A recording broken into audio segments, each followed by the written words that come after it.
спортзале «Огарев-Арена» на первенстве России среди юниоров 2026 года. Через несколько минут мы начнем наши соревнования, и на лед выйдут девушки-юниорки. Они исполнят короткие программы.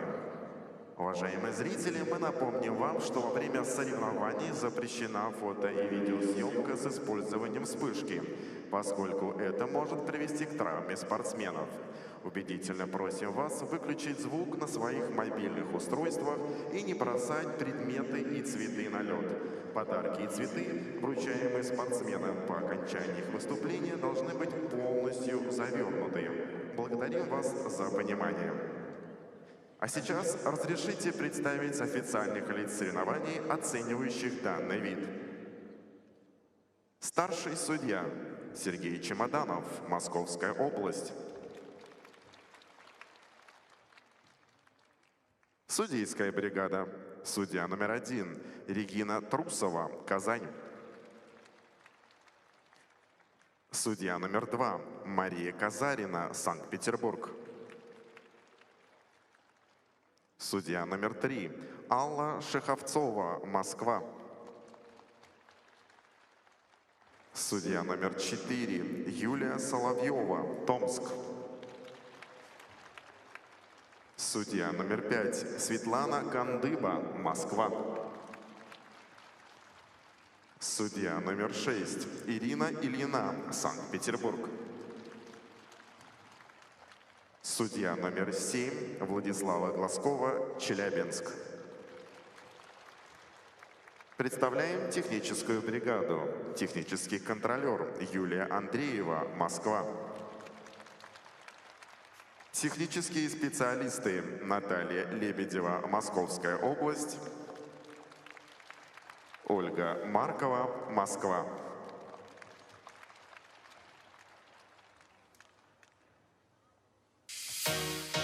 На лед для разминки приглашаются участницы первой группы.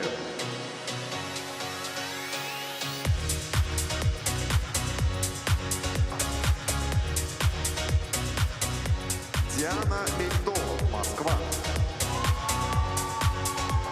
Агата Морозова, Санкт-Петербург. Елизавета Лабутина, Свердловская область. Агата Петрова, Санкт-Петербург.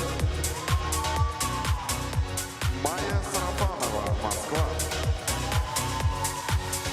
Алиса Гориславская, Санкт-Петербург. Разрешена 6-минутная разминка. Ну вот и он, главный старт России для юниоров в этом сезоне первенства страны среди юниоров 2026 года. И соревнования начинаются с короткой программы у девушек. Комментировать для вас эти соревнования будут Василий Соловьев и олимпийская чемпионка Анна Щербакова. Привет, Анечка. Привет, Вася. Всем привет, дорогие друзья. Как я рада, что мы вместе с вами будем смотреть этот захватывающий турнир. Я не сомневаюсь, что он будет именно таким, потому что мы с вами шаг за шагом наблюдали, как юниоры проходят этапы гран-при, и сколько сложных элементов они показывают, как они прогрессируют. И вот кульминация сезона первенства России, так что я уверена, что это будет жарко. Это обязано быть жарко. Скажи, пожалуйста, вот чем юниорские соревнования отличаются от взрослых? Может быть, там более дружественная атмосфера, может быть, это больше состояние праздника, или все сразу по-взрослому и давайте биться до посинения, что называется? Мне кажется, что у юниоров порой еще больше ощущается накал страстей, потому что они, наверное, даже более чутко, возможно, могут где-то воспринимать неудачи и намного ответственнее порой подходят к соревнованиям, но при этом у юниоров мы чаще можем видеть, как они идут на риск, потому что все-таки во взрослых, наверное, уже больше идет стратегия, тактика, а здесь порой можно идти ва-банк, рисковать, показывать все, на что ты способен, поэтому это всегда очень такие захватывающие соревнования. Ну а учитывая уровень наших юниоров и особенно юниорок, мы уверены, что это будет потрясающее зрелище, которое вам гарантирует трансляции. Прямее не бывает трансляции первого Первого канала. И вот сейчас девушки находятся на разминке. Первые 6 участниц, среди которых уже была вам представлена Диана Мильто из школы Светланы Соколовской. Здесь Виталий Бутиков вместе выводит спортсменов на лед. Следующей за ней будет кататься Агата Морозова. Это уже спортсменка из Санкт-Петербурга, которая тренируется у Ольги Ефимовой, Василия Попова. Вот на ваших экранах ее тренер. Все спортсменки отбирались по этапам серии Гран-при. Всех их мы с вами видели на протяжении всего сезона, начиная с середины октября. Следили за каждым их шагом. Первенство определяет состав сборной России. Это очень важно. Также у первенства очень приятный, я бы даже сказал, солидный призовой фонд. Ну а попадание в сборную даже в отсутствие международных соревнований — это тоже очень важное событие для спортсменов, потому что это и государственная поддержка, и статус, и развитие спортсмена, конечно же. На ваших экранах следующая участница Елизавета Лабутина. Несколько участниц здесь проводят уже свое 4-е первенство. Это Плескачева, Принева, Петрова и как раз вот Лабутина. В 4-й раз они уже соревнуются. Да, у Елизаветы не было каких-то высоких результатов именно на этом первенстве. Это ее тренер Антон Сергеевич Киселев на ваших экранах был. Но, тем не менее, она является ветераном этих соревнований и, может быть, сделает какой-то очередной шажок вперед. В конце концов, впереди еще долгая спортивная жизнь, еще и взрослая. Агата Петрова на ваших экранах. Это ученица Алексея Николаевича Мишина.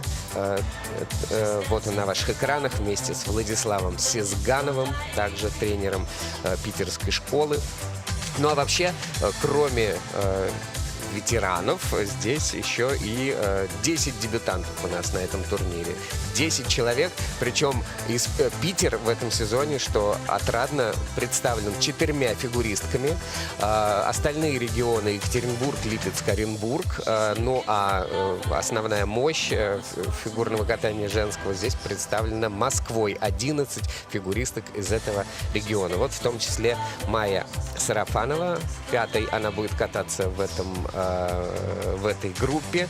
Это ученицы Екатерины Моисеевой, Максима Завозина, Ольги Симоновой. В Казани была она первой на этапах серии Гран-при. Ну и в завершении этой группы будет кататься еще и Алиса Гориславская, которая тренируется у Виктории и Светланы Казанцевых. Алиса Гориславская тоже представляет Санкт-Петербург. Такой большой, красивый дворец в Саранске с 2021 года. Он функционирует, а я вот помню Саранск еще тем маленьким дворцом. Сколько лет назад? Наверное, в году в 12-м, в 11-м, вообще 10 раз уже проводится юниорское первенство, именно юниорское в Саранске, а вообще там соревнований, по-моему, чуть ли не каждый месяц. Да, невероятное количество. Я сама в Саранске выступала, мне кажется, более 10 раз. И когда маленькая была, и мой первый чемпионат России взрослый прошел в Саранске, как раз-таки на старом катке.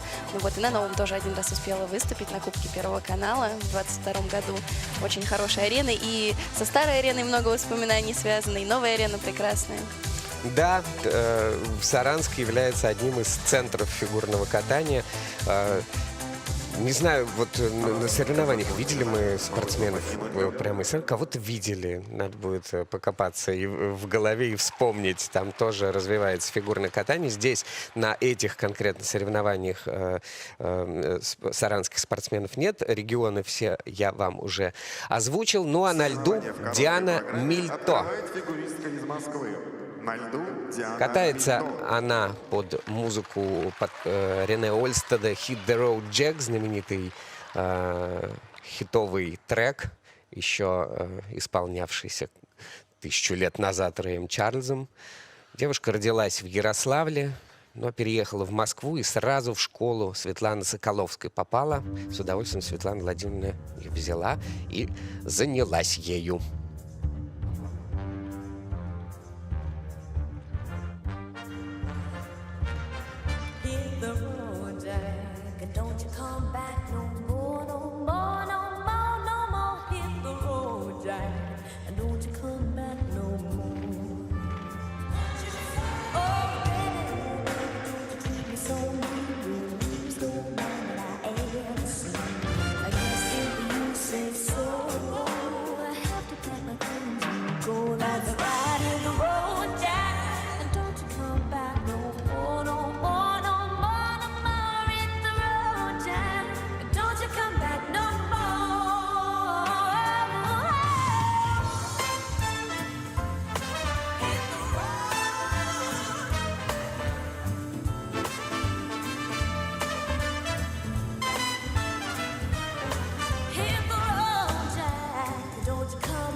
Прекрасное, такое очень изящное, даже, я бы сказал, кокетливое начало для этого турнира. Диана Мильто из Москвы открывает соревнования девушек в короткой программе.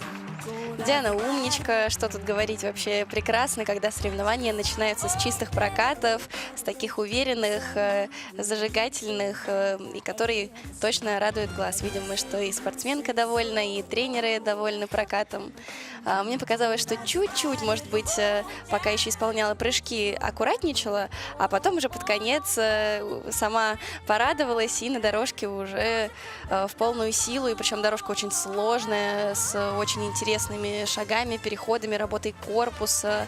И вот там уже программа заиграла, мне кажется, особенно. Изящные и выглядят очень легкими прыжки, которые она исполняла. Да, но вот сейчас нам показали двойной аксель и тройной ридбергер в первой половине программы. И давайте посмотрим на каскад повнимательней. Тройной лутц. И вот тройной тулуп, да, действительно, чуть-чуть сомнительное такое приземление было, которое захотелось пересмотреть, и техническая бригада, пересмотрев этот прыжок, нашла недокрут на, причем, тройном лутце. Там оба прыжка, в принципе, были вот выполнены как будто на грани. И можно было посмотреть и придраться, вот все-таки придрались. Но это такой единственный нюанс за эту программу, в остальном справилась. Да, 4-го уровня 2 из 3 вращений. Заключительное вращение 3-го уровня. Диана Мильто за короткую программу И Диана получает 61,5 балл. Хорошее начало для сегодняшнего дня. Короткую программу представляет Агата Морозова, Санкт-Петербург. Продолжает соревнование Агата Морозова из Санкт-Петербурга. Василий Попов выводит ее на лед. Кататься она будет под такую балладу из 80-х годов о неразрывной любви. Never tear us apart.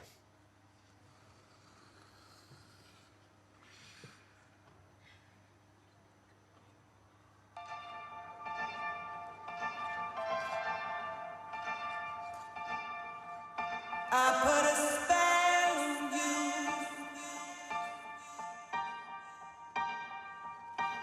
because you're mine.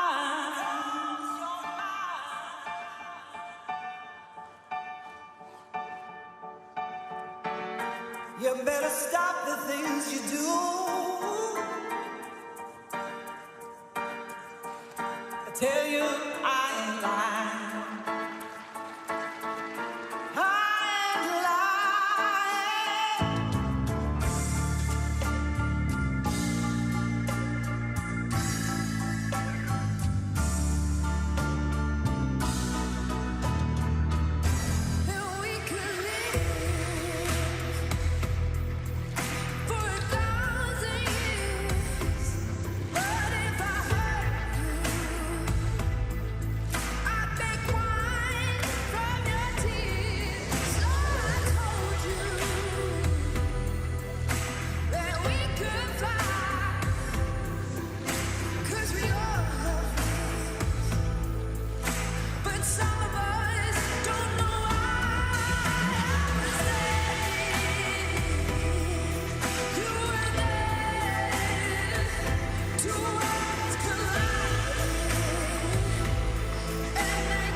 Удивила нас Агата Морозова в чем-то хорошо, в чем-то чуть плохо. Даже мы не знаем, как к этому относиться. Я имею в виду, конечно же, каскад. Как Аня за кадром сказала, непонятно, что и судьям делать.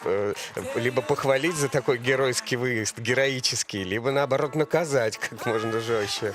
Да, мы как раз обсудили. Вроде и наказать нужно, а вроде и премию выдать, потому Вот, что премию. спасти такой каскад, это, конечно, задача не из простых. Я бы сказала, что Агата не просто нас удивляет, а не перестает удивлять, потому что, мне кажется, так у нее сезон и шел. Во-первых, конечно, всегда очень яркие программы, яркие выступления, которые не оставляют равнодушным. Мы можем увидеть, что Агата с первых секунд максимально в образе. Ну, посмотрим, как устоять можно. Положение колена, а у нее ниже 90 градусов она села вниз. Из этого положения мало того, что удержалась на одной ноге, так еще и тройной тулуп туда добавила. Даже сложно представить, как это вообще физически возможно. И вот здесь, конечно, Агата абсолютно рушит все шаблоны. И вот судьи даже, да, изначально по нулям ставили этот каскад, потому что как будто не понимали, как его оценивать. Но вот сейчас, к сожалению, на тулупе находят не так круто, из-за этого каскад все-таки в минусовой зоне оказывается. Но, тем не менее, правда, от нас уважение Агате и ее коленям, которые выдерживают такую нагрузку.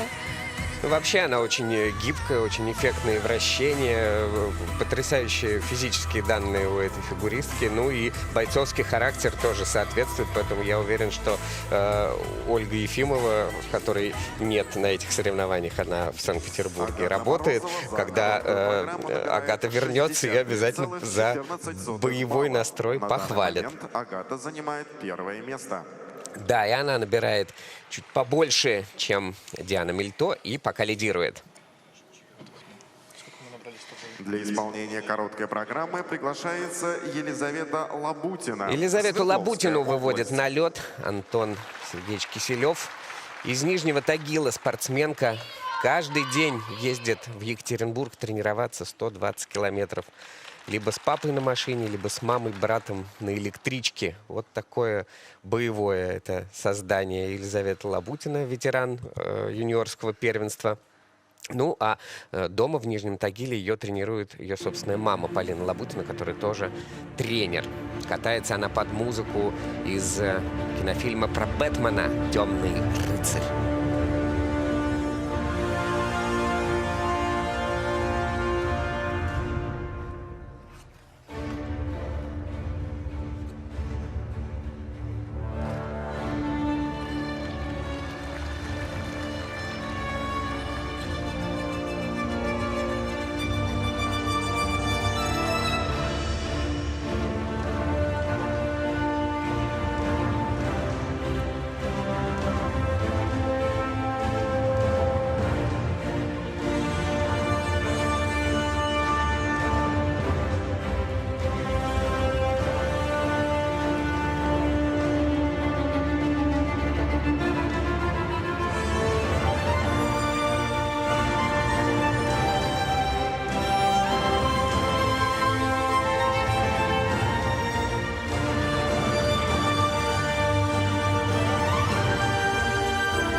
Поддержала почин чистого катания Елизавета Лабутина своим выступлением в короткой программе. В этом сезоне очень неплохо выступает Елизавета. Кроме 5-го места в Красноярске, она еще и была бронзовым призером на московском этапе, где на 400-й обошла лидера первого дня Плескачеву Лидию. Ну и вот сегодня молодец, в короткой, все хорошо. Да, Лиза технически очень сильная спортсменка, и у нее очень хорошая техника прыжков, и это мы можем видеть даже вот по сравнению с предыдущими девочками, что здесь прыжки вообще не было какого-то желания пересмотреть или усомниться в чистоте исполнения. Давайте посмотрим.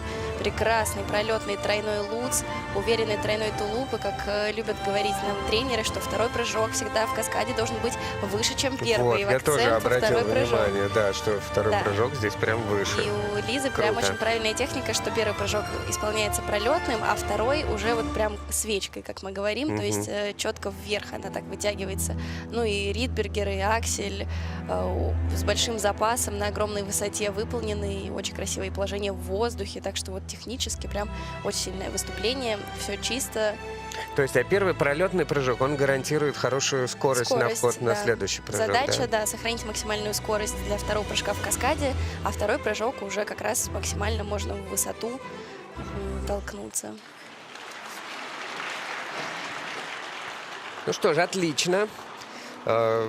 Когда такое чистое катание в первый день, то всегда это дает определенный заряд бодрости. Ну а у судей что? У судей работа простая. Поставил кому-то +1, кому-то +3, кому-то -2. И потом по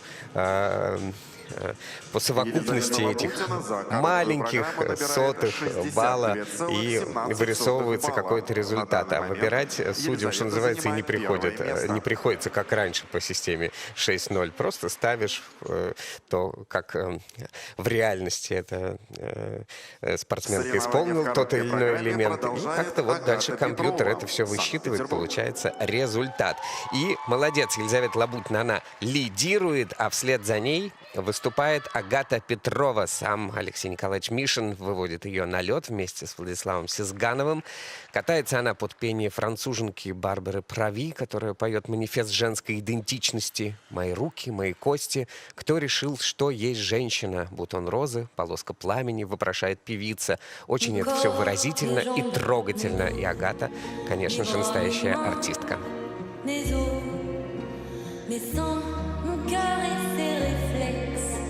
Ma peau, ma taille, mon sexe. Ce que je fais de mes nuits, ce qui m'amuse, ce qui m'ennuie, mes ambitions. Comment je recouvre ma chair, quel est le bruit de ma colère quand je dis non. Qui a décidé ce qu'est la femme? Un bouton de rose, un brin de flamme. Aucun des deux ou bien tout à la fois. La femme, la femme, la femme. Qui a décidé ce qu'est la femme? Ce qu'est la femme. Qui a décidé ce qu'est la femme? Ce qu'est la femme. Mon bruit, ma sueur, mon goût, mes vies, mes morts et mes coups. Dedans, mes veines, le sang qui bout, mes rages, mes colères, mes dégoûts. Qu'on me demande sans cesse ce qui compose pour moi les mélodies que je redonne. Comme si on n'était pas fini, comme s'il y avait toujours besoin d'un homme. Qui a décidé ce qu'est la femme? Un bouton de rose, un brin de flamme. Aucun des deux ou bien tout à la fois.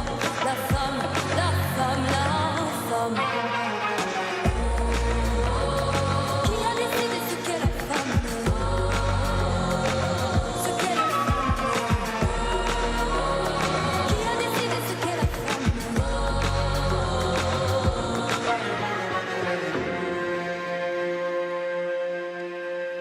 Mon corps plus ou moins beau, mes choix, mes rêves, mes fardeaux, mes seins, mon cœur et ses réflexes, ma peau, ma taille, mon sexe.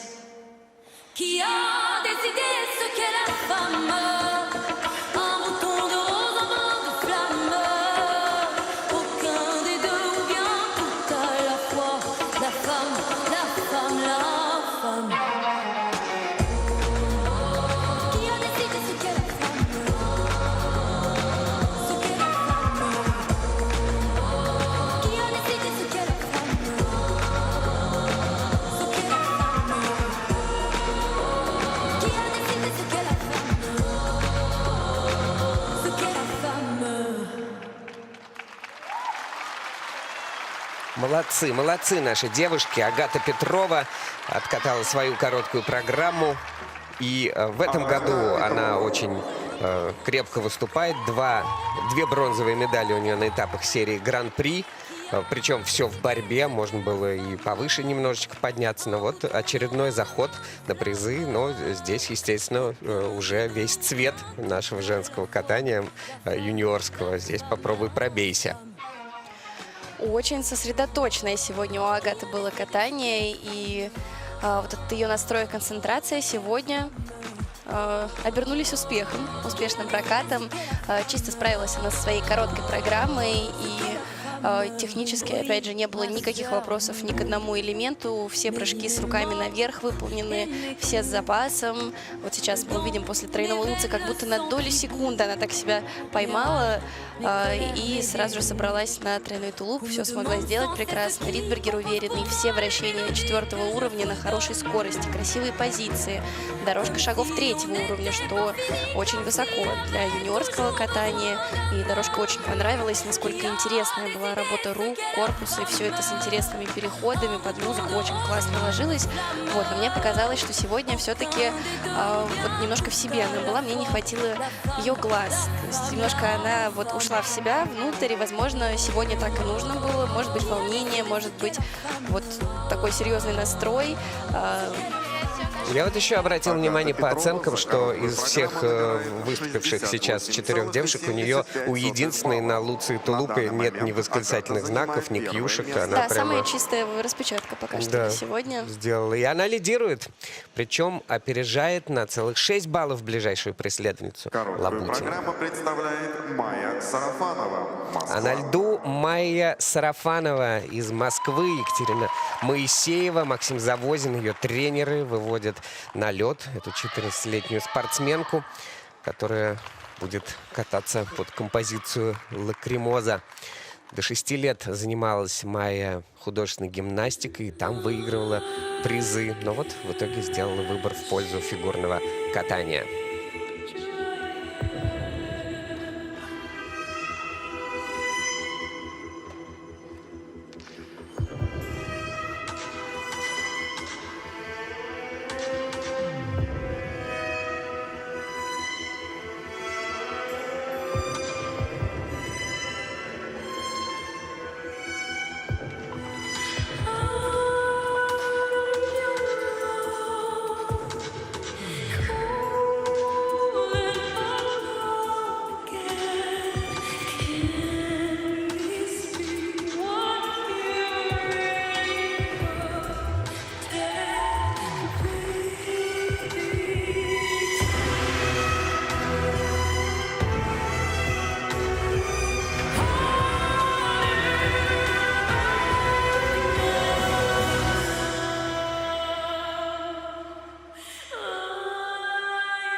Майя Сарафанова. Надо сказать, что вот в ее катании, по сравнению с ее соперницами, которые выступали до этого, не ощущалось вот какого-то запаса в выполнении элементов, особенно относится и к вращениям, и к дорожке. Вот даже как бы завершила катание и как будто, ну, закончилось, и ладно, пошла. Может быть, как-то переволновалась или еще что-то.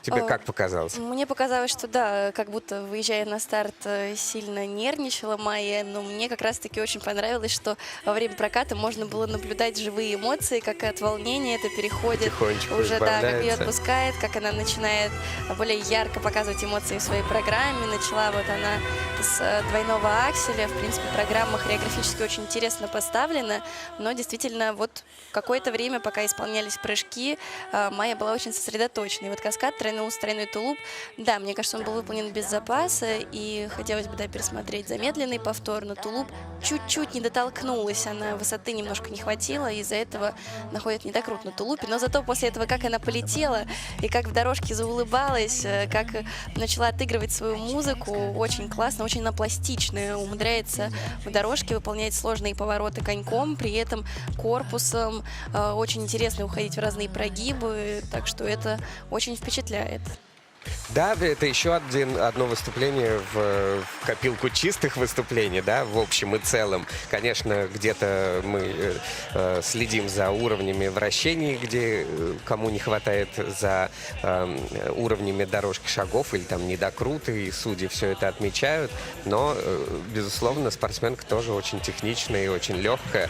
Мне просто вот не хватило как-то, чтобы в завершении, ну, было ощущение, что это была программа. Она так вот докаталась, так и пошла куда-то. Немножко, может, выдохнула из-за того, что все это волнение наконец-то отпустило. И можно быть довольной, что эта программа в общем и целом получилась. В любом случае, мы симпатизируем. И Майе тоже, как и всем остальным участницам. Все, конечно, большие молодцы. А Майя пока что на последнем месте с отставанием в 7,5 баллов от лидера. Выступление первой группы В завершении Алиса первой группы Гориславская, на Санкт-Петербург. ваших экранах Алиса Гориславская, Виктория и Светлана Казанцевы тренируют Алису. Катается она под народную итальянскую песню, символ сопротивления фашизму во время Второй мировой войны. «Прощай, красавица», «Белла Чао». Ну и спортсменка эта запоминающаяся, есть у нее элементы, которые не делает больше никто из других участниц.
Una mattina mi sono alzato, oh vela ciao, vela ciao, ciao, ciao. Una mattina mi sono alzato e ho trovato l'invasor, partigiano, portami via, oh vela ciao, ciao, ciao, ciao, partigiano, portami via, che mi sento di morire, se io muoio da partigiano, oh vela ciao, ciao, ciao, ciao, ciao, se io muoio da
Ну, замечательно.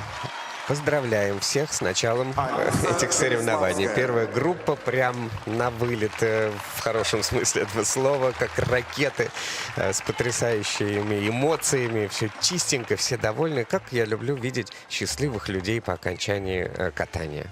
Да, это прекрасно. Все девочки из этой разминки порадовали нас своими прокатами. Все откатались безошибочно, не считая каких-то технических, да, там, недокрута или, может быть, сомнительного ребра.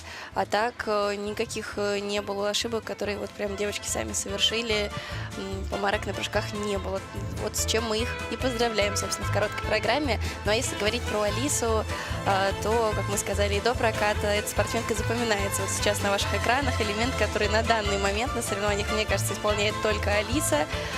Больше сейчас я ни у кого такого не видела. Внутренний кораблик. И, в принципе, в течение всей программы видно, насколько Алиса пластична и насколько ей вот ее занятия гимнастикой помогли в фигурном катании запоминаться. Потому что, да, как она руками проводит через голову вот этот кораблик, это все определенно уже стало ее фишкой. И это очень классно, когда ты можешь чем-то выделиться. Потому что в короткой программе все-таки у девочек у всех одинаковый набор. Вот первая группа все исполнили каскад, тройной ус, тройной тулуп, тройной ридбергер и двойной аксель. Это одинаковый набор. И, конечно, здесь можно выделяться именно программами, постановками, эмоциями, как это цепляет зрителя. И я уверена, что Алиса с этой задачей прекрасно справляется.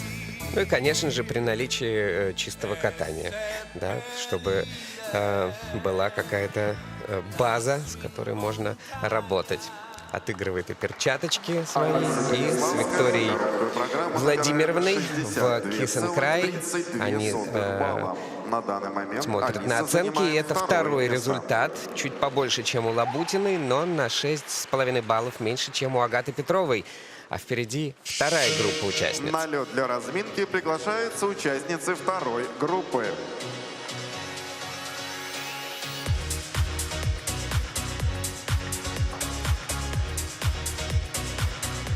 София Дзепка, Москва. Алена Принева, Москва. Елена Костылева, Московская область. Арина Ореховская, Оренбургская область. Виктория Стрельцова, Москва. София Сарновская, Москва. Разрешена 6-минутная разминка. Во второй группе участниц на первенстве России по фигурному катанию 2026 года мы увидим, кстати, спортсменок, единственная из заявившихся в этом соревновании, которые собираются в короткой программе исполнять тройной аксель. Это Стрельцова и Костылева. В каскаде они будут делать тройной аксель, ну и потом уже обязательный двойной аксель. Такой у них план на эти соревнования. Посмотрим, как они его будут выполнять. Ведь это же довольно-таки рискованная вещь. Если ты не исполнил аксель, ты остаешься без каскада. Если ты его не сделал, то, ну, то есть там у юниоров, куча да, повторений очень еще. Сложные правила в этом смысле. Нельзя исполнять тройной аксель вместо двойного акселя. Так и двойной аксель — это обязательный прыжок. Соответственно, Да. у нас есть два обязательных прыжка: двойной аксель и тройной ридбергер, и каскад из тройных прыжков. Соответственно, вот здесь есть поле для маневра, и девочки идут на этот риск, исполняют тройной аксель в каскаде с тройным тулупом, что не приносит таких огромных надбавок по сравнению с тем же, например, каскадом тройной ус, тройной тулуп. Внезапно Такое сейчас бывает. София Дзепка. Да, главное посмеяться над этим. Немножко Может быть, иногда запуталась. такие, кстати говоря, ситуации немножко могут взбодрить. Бывает такое, что немножко в прострации где-то витаешь. Ну, Екатерина Моисеева, мне кажется, так немножко сдержала эмоции, отвернулась. Думаю, что вообще происходит.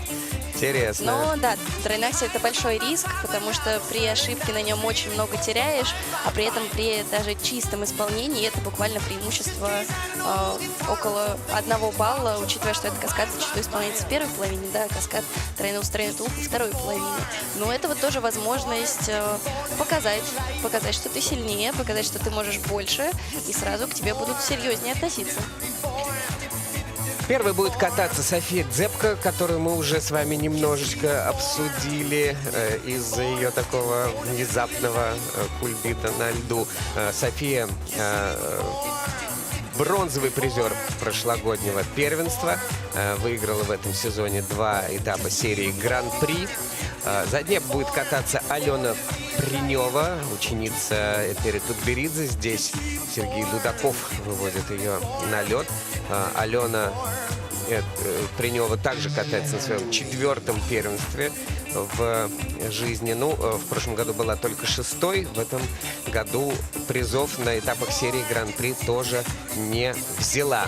А вот вслед за ней будет кататься Елена Костолева, уже упомянутая нами, ученица Евгении Плющенко, которая обещает прыгнуть тройной аксель в своей короткой программе в каскаде. Она чемпионка России, победительница прошлогодняя первенства России, причем сделала это на первом же своем дебютном первенстве. 1,5 балла преимущества она тогда получила перед Алисой Двоеглазовой. В этом сезоне выиграла турнир в Москве, 2-е место в Омске вслед за Плескачевой. Ну и к Елене Костолевой, конечно же, огромное внимание приковано благодаря не только ее спортивным результатам, но и вообще всему тому, что происходит в нашем фигурном катании и в ее жизни в том числе. Вслед за ней будет кататься Арина Ореховская, ученица Екатерины и Елены Михайловых, которые на ваших экранах были. Бронзовый призер Казанского турнира, девушка из Оренбурга. Вслед за ней Виктория Стрельцова, еще одна ученица Этери Тутберидзе, 13-летняя спортсменка, которая была 2-й на этапах в Магнитогорске и в Москве. Причем в Магнитогорске она была 10-й после короткой программы, потом выиграла произвольную и в итоге 1/100 уступила Маргарите Базылюк. Да, это, конечно, были совершенно сумасшедшие качели, невероятнейшее приключение магнитогорское, с которого началась эта серия Гран-при в нынешнем сезоне. Казалось бы, это уже какая-то прошлая жизнь, так давно это было, и так интересно об этом вспоминать. И, кстати, в этой группе участниц у нас, во-первых, самая молодая спортсменка, ей 12 лет, это София Сарновская. И самая молодая на этом турнире, а самая взрослая на этом турнире — это София Дзепка. Ей 16 лет. Она в 2009 году, 7 августа, родилась. Ну и вот тренеры Софии Сарновской на ваших экранах. У Софии 2 брата, Никита и Кирилл. Никита только что выиграл прыжковый турнир в совершенно блестящем стиле, как-то подраскрылся дополнительно. И на прошлом первенстве Никита Сарновский, много от него тоже ожидали, но вот не случилось каких-то прорывов. Но он уже во взрослом катании будет добиваться всех тех результатов, которые необходимо. А София будет добиваться здесь.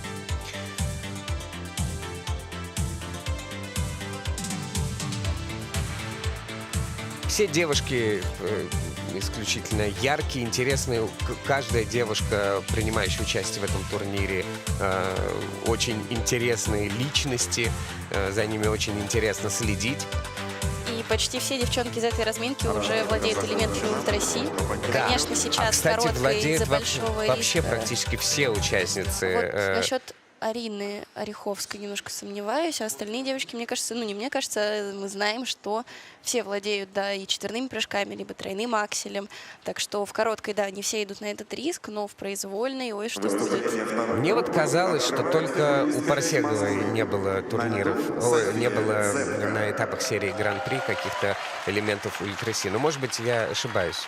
Надо будет потом пересмотреть. В любом случае, это короткая программа. И здесь у нас только 2 будет тройных акселя, и оба в этой группе. Но к ним позже. А сейчас София Дзепка со своей «Войной и миром» Прокофьева, где она проникается образом Наташи Ростовой. Это программа о первом взрослом бале, первые эмоции, приглашение Балконского и эмоции после бала.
София Дзепко, и вот первый неприятный сюрприз этих соревнований, обидный сюрприз. То, что произошло с Софией, которую сразу нас разволновало еще на разминке, но нам показалось, что это просто какое-то маленькое недопонимание, да, которое только взбодрит. И что же происходит в короткой программе? Обидно, ужасно обидно, потому что, думаю, это ни для кого не секрет, что София была одной из претенденток на самые высокие места. И, конечно, в короткой программе с такой ошибкой, оставшись без каскада, будет очень трудно дальше бороться с россыпью четверных прыжков, которые будут произвольные. Действительно, мы на 6-минутной разминке увидели, что на ровном месте случилось падение, и предположили, что иногда бывает такое, что это может как-то взбодрить, наоборот, тебя в тонус привести. Но, возможно, это все-таки был знак, что что-то сегодня не так. Я еще где-то в середине программы обратила внимание, что немножко, мне кажется, да, София как-то чуть в себе была, возможно, нервничала, возможно, что-то не так было в тренировочном процессе, да, и это как-то сказалось, потому что Луц, вот она сразу в него пошла, ну, то есть это не тот прыжок, который можно было выехать, нам, к сожалению, сейчас не очень удачно повтор показали, не видно было конек, но мне кажется, что вот сразу не дотолкнулась, и как будто сразу шла падать, вот настрой был «еду ошибаться». Вот иногда такое бывает, тут вопрос, какие-то ли сложности были в подготовке или просто переволновалась. По-разному бывает, но самое главное все-таки, что короткая программа — это никогда не повод раньше времени опускать руки, это всегда повод в произвольной программе все изменить, перевернуть в свою пользу, в свою сторону и исправить ситуацию. И уверена, что София сможет это сделать. Она сейчас умничка, держится, не расстраивается, так что я уверена, что завтра с боевым настроем ворвется в произвольную. Но опять же нужно смотреть по баллам, как будет происходить. Да, сейчас у нее 8 баллов отставания от Агаты Петровой, но что такое 8 баллов и как кто будет кататься завтра в произвольной программе, это еще Да, просто очень близкие неизвестно. результаты. По местам она очень сильно съехала, но настолько близкие баллы, что все еще может решиться в произвольной. Алена Принева на льду, ученица Этери Тутберидзе, Сергея Дудакова, Даниила Глихенгауза. Катается под трек «Большой транжира» из мюзикла «Милая Чарити». Кинематографическая, декадентская атмосфера ночного клуба и песня о шарме и красоте, перед которыми никто не может стоять.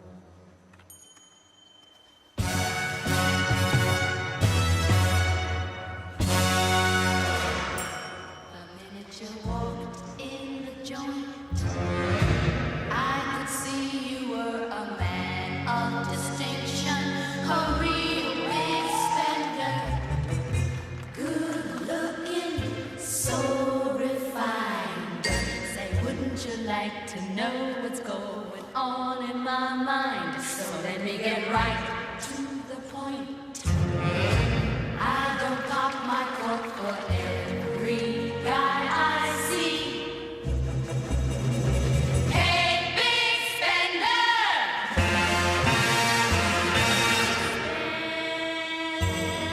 Spend a little time with me. Do you wanna have fun? Fun, fun. How's about a few fun laughs? Fun, laughs, fun, laughs, fun, laughs, fun, laughs, good times.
еще одно выступление в отличном настроении от Алены Приневой из Москвы Алена Принева. и школы Тутберидзе. Алена сегодня зажгла в своей короткой программе. С такой сияющей улыбкой каталась и заряжала нас своей энергией. Прекрасно отыгрывает она эту программу.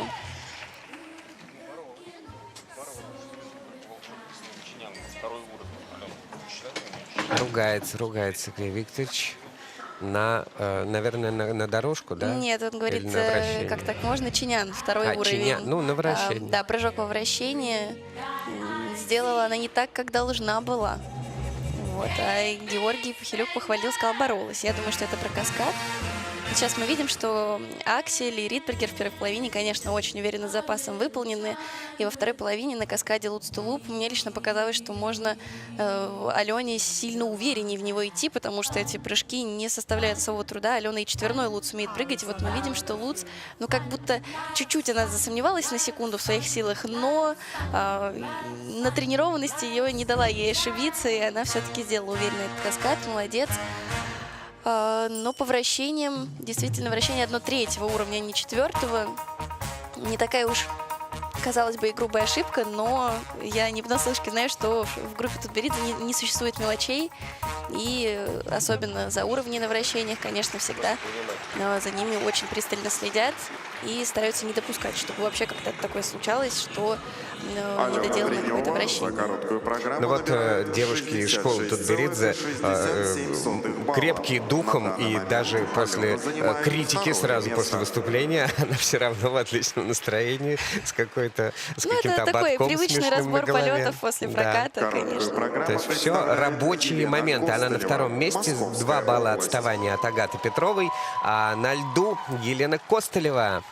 Песня «Вуаля» о самопринятии и отваге быть видимой в исполнении голландской певицы Эммы Кок. Это ее короткая программа. Ну и ждем того самого каскада обещанного, тройной аксель, тройной тулуп с классическим заходом на этот прыжок. Причем на записях с тренировок, да даже и своими глазами я видел, как Елена прыгает тройной аксель вообще с любых заходов, а на соревнованиях так вот аккуратненько к нему подходит. Посмотрим, как будет сейчас.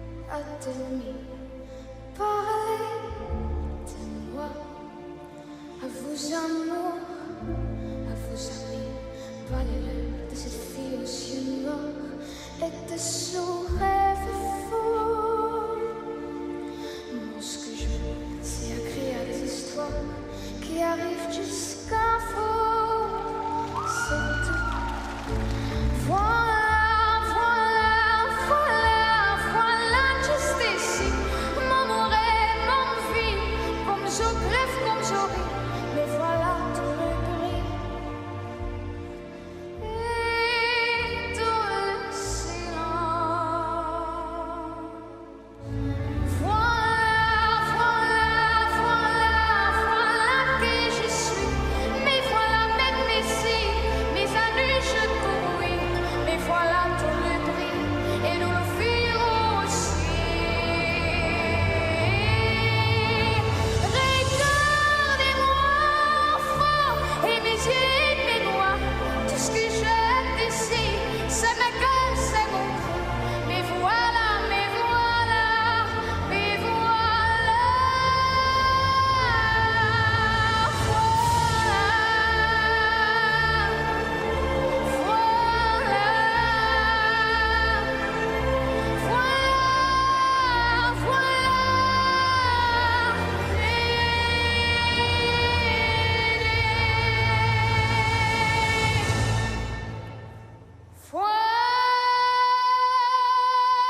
чуть-чуть по завершении музыки задержится Елена Костылева, но прекрасно выполненная короткая программа. И, как и было обещано, да, тройной аксель в каскаде с тройным тулупом. Первый элемент ультра-си сегодня. Лена сегодня умничка, и за каскад прям поборолась, прям вытащила его на характере. Сегодня, ну, мне вообще очень нравится эта короткая программа, и видно, что самое главное, она нравится самой Лене. Она прям вот и душой пела, и мне кажется, если бы мы были на арене, думаю, мы, может быть, и услышали бы, как она пела. Да, очень трогательный ребенок, конечно, Елена Костылева. Такая трудяшка и красавица, и техничная, ничего не боится. Да, ну давайте посмотрим на первый тройной аксель за сегодняшний день. Первый элемент ультра-си, выполненный в каскаде. Невероятная высота. И вот посмотрите, как конек пошатнулся на выезде, и она прям не дала себе сделать никакую помарку. Она знала, что ей нужен этот каскад, и нужно делать его чисто. Еще раз можем... это уже двойной аксель. Ну, в общем, каскад замечательно сделанный, докрученный, с запасом. Двойной аксель, тройной ридбергер, конечно же, никаких вопросов. Дорожка шагов, 4-й уровень. Дорожку 4-го уровня сегодня получила пока что только София Дзепко и вот Лена Костылева. И дорожка действительно твизлый невероятный на скорости, красивый, очень бедуинский в музыку был, в акцент. Так что сегодня вот короткая прям очень хорошо заиграла. Молодчина. Победительница первенства предыдущего сезона. И вот второй раз в жизни она на первенстве. И мама ей аплодирует. Довольна, довольна, довольна. Елена Костылева за короткую И программу тренерский штаб так сразу 71,16 встрепенулся. Мама довольна, все хорошо. На данный момент Первое Елена место, занимает конечно же, первое и место. вопрос отрыва Агаты Петровой. Она опережает Агату Петрову на 2,5 балла. Соревнования в короткой программе продолжает Арина Ореховская. Арина Ореховская, Оренбургская область. ученица Елены и Екатерины Михайловых, катается в короткой программе под композицию, которая называется «Пляска смерти» «Данс Макабр».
Супер, с большим удовольствием откатала, как нам кажется, эту Арина программу Ореховская. Арина Ореховская из Оренбурга.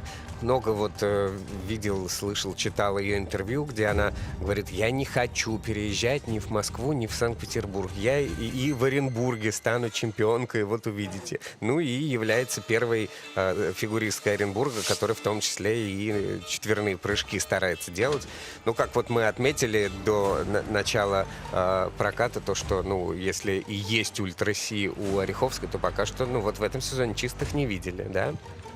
Да, но первенство России – это старт, на котором все стараются подойти в максимальной форме, так что пожелаем, чтобы завтра, если вдруг Арина пойдет на этот сложнейший элемент, чтобы он обязательно удался. Четверной луц она обычно делает. Сразу отмечу, что Арина первая спортсменка, у кого все элементы пока стоят 4-го уровня, все вращения и дорожка шагов. За дорожку получить 4-й уровень, это дорогого стоит, и еще и удержать все вращения на 4-й уровень. Пока что первая спортсменка, кому это удалось. Это всегда от нас почетная грамота и уважение. Но вот сейчас мы видели каскад. На ваших экранах тройной тулуп, он был выполнен недостаточно уверенно. Это было и в прокате видно, что к тулупу хотелось прям пересмотреться, что и сделала техническая бригада. Недокрут стоит на этом прыжке, поэтому здесь она немножко потеряет, конечно. Ну а так прокат, конечно, с такой бешеной энергетикой был. Это чувствовалось через экран. Молодчина Арина Ореховская. Арина Ореховская за короткую программу И набирает вместе со своими тренерами 62,75 Еленой Екатериной Михайловыми балла. На данный они момент Арина смотрят на занимает оценку 4-е место. почти 63 балла. Это около 3 баллов отставания от Приневой и Петровой. Короткую программу представляет Виктория Стрельцова, Москва. А еще одна обладательница тройного акселя, или даже не то что обладательница, а спортсменка, которая рискует делать его в короткой программе, это Виктория Стрельцова. На ваших экранах катается она под образ ангела, который хочет стать человеком. Пение Аланис Морисет, Uninvited, тема фильма «Город ангелов» с Николасом Кейджем и Мэг Райан.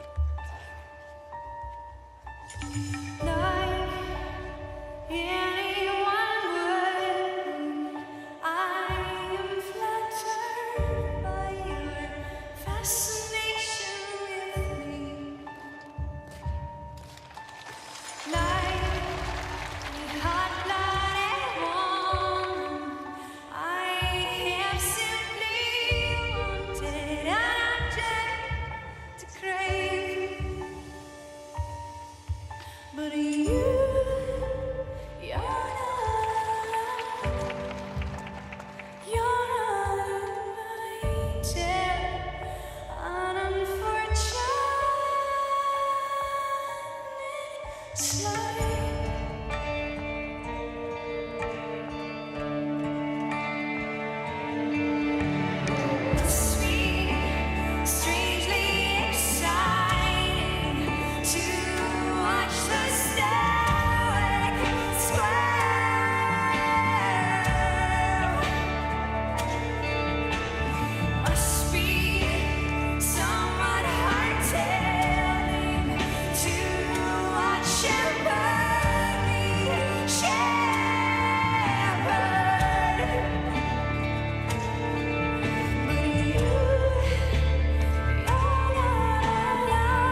Виктория Стрельцова, которая, безусловно, могла быть победительницей любых турниров в этом сезоне. Как я уже рассказывал, напоминал, как в Магнитогорске она с 10-го места взлетела на 2-е, выиграв произвольную. Ну вот, было 2 серебра у нее в этом году. Ну, а сейчас очень чисто и очень качественно она исполнила свою короткую программу. Вижу, правда, вот судьи не то чтобы ставят ей там какие-то головокружительные плюсы, но сплошные плюсы. Да, Вика, конечно, невероятный талант, и у нее какие-то сногсшибательные прыжковые данные. И, наверное, здесь, да, такая... это ее плюс, и ее же там сложность, с которой нужно работать, да, потому что... А в чем сложность, если так все Потому хорошо что, мне кажется, получается? весь сезон мы наблюдали, как она пытается усмирить вот эту свою энергию прыжка и направить ее в правильное русло, потому что, да, она словно, ну, кажется, что не прилагая никаких усилий, взмывает в воздух на огромную высоту, и вот порой как будто бы еще не всегда может контролировать, наверное, вот этот свой прыжок, и как только она все это будет в правильное русло направлять, то я уверена, с прыжками вообще никаких проблем не будет. И вот сегодня было именно так. На двойном акселе чуть-чуть был вывал из круга, но, опять же, за счет огромной высоты и запаса в этом прыжке она смогла это компенсировать и на выезде спокойно прикрепить тройной тулуп, каскад. Поэтому она вторая спортсменка, которая сегодня исполнила этот сложнейший каскад. Двойной аксель, тройной ридбергер, само собой, никаких вопросов не вызвали. Все вращения на 4-й уровень, дорожка на 3-й. Очень качественно все выполнено. Но, конечно, хочется, чтобы она еще прибавляла во второй оценке, больше позволяла себе эмоции показывать, раскрывалась. Я уверена, что от старта к старту мы будем видеть, как это будет происходить. Ну вот она занимает 3-е место, уступает Костылевой и Петровой совсем чуть-чуть, в том числе и по компонентам. Вот она балл уступает Агате и 1,5 балла Костылевой. И пока что 3-я. По технике она, кстати, Агату Петрову обошла. А на льду София Сарновская, как уже было сказано, самая молодая спортсменка в этом турнире, ученица Евгения Плющенко, Дмитрия Михайлова, Сергея Алексеева. И катается она в образе маленького лебедя. Как она сама говорит, вот люблю катать что-то спокойное и пластичное.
София Сарновская, еще один София Сарновская. чистый прокат сегодня. И ученица Евгений Плющенко под аплодисменты не таких переполненных трибун, но тем не менее там есть болельщики и лично у Софии.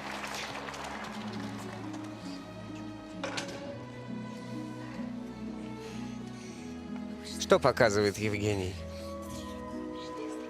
Думаю, что, конечно, обсуждают сейчас каскад, тройной ус, тройной тулуп. Мне показалось, что очень сильно нервничала сегодня София. Она тоже обладает элементами ультра-си, и тройным акселем, и четверным прыжком. Поэтому, собственно, к тройным, очевидно, вопросов никаких быть не должно, и выполняет она их уверенно, стабильно. А вот здесь как будто виделось немного такой вот зажим, и из-за чего каскад тройной ус, тройной тулуп был выполнен не самым уверенным образом. Ну, тем не менее, все было выполнено, и для нее это лишь первое первенство России, так что как раз она набирается опыта. Я уверена, что дальше уже будет намного увереннее выходить на соревнования. Давайте посмотрим. Видите, немножко из круга вылетела, потом вроде бы обратно вернула себя на нужную дугу, добавила тулуп, и тулуп, наверное, немножко она не дотолкнулась. Были у меня сомнения по докруту, но техническая бригада ставит все чисто, только неясное ребро на луце, поэтому каскад не так много надбавок получает, но тем не менее это чистая распечатка, все в плюсовой зоне, и она тоже становится спортсменкой, обладательницей 4-го уровня за дорожку шагов. То есть это как будто отличительная особенность Это такой ангелов Плющенко сегодня. показатель высокого уровня. Да. У кого только? У Костылевой и у Софии Сарновской? Дзепки еще. А, у Дзепки еще Да. был. Все, значит, не только у Плющенко учат 4-му уровню дорожки. София Сарновская за короткую программу набирает в завершении 66,7 второй группы балла. участниц На данный момент София Сарновская занимает получает 66 пятое место. баллов. Это совсем чуть-чуть отставание от Алены Объявляется Приневой. технический перерыв 5-е для место. подготовки льда. И объявляется После небольшого заливка перерыва льда. Мы мы вернемся продолжим наше соревнование. совсем скоро для того, чтобы Третья посмотреть группа участниц. третью группу участниц в короткой программе первенства юниоров России.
На лед для разминки приглашаются участницы третьей разминки.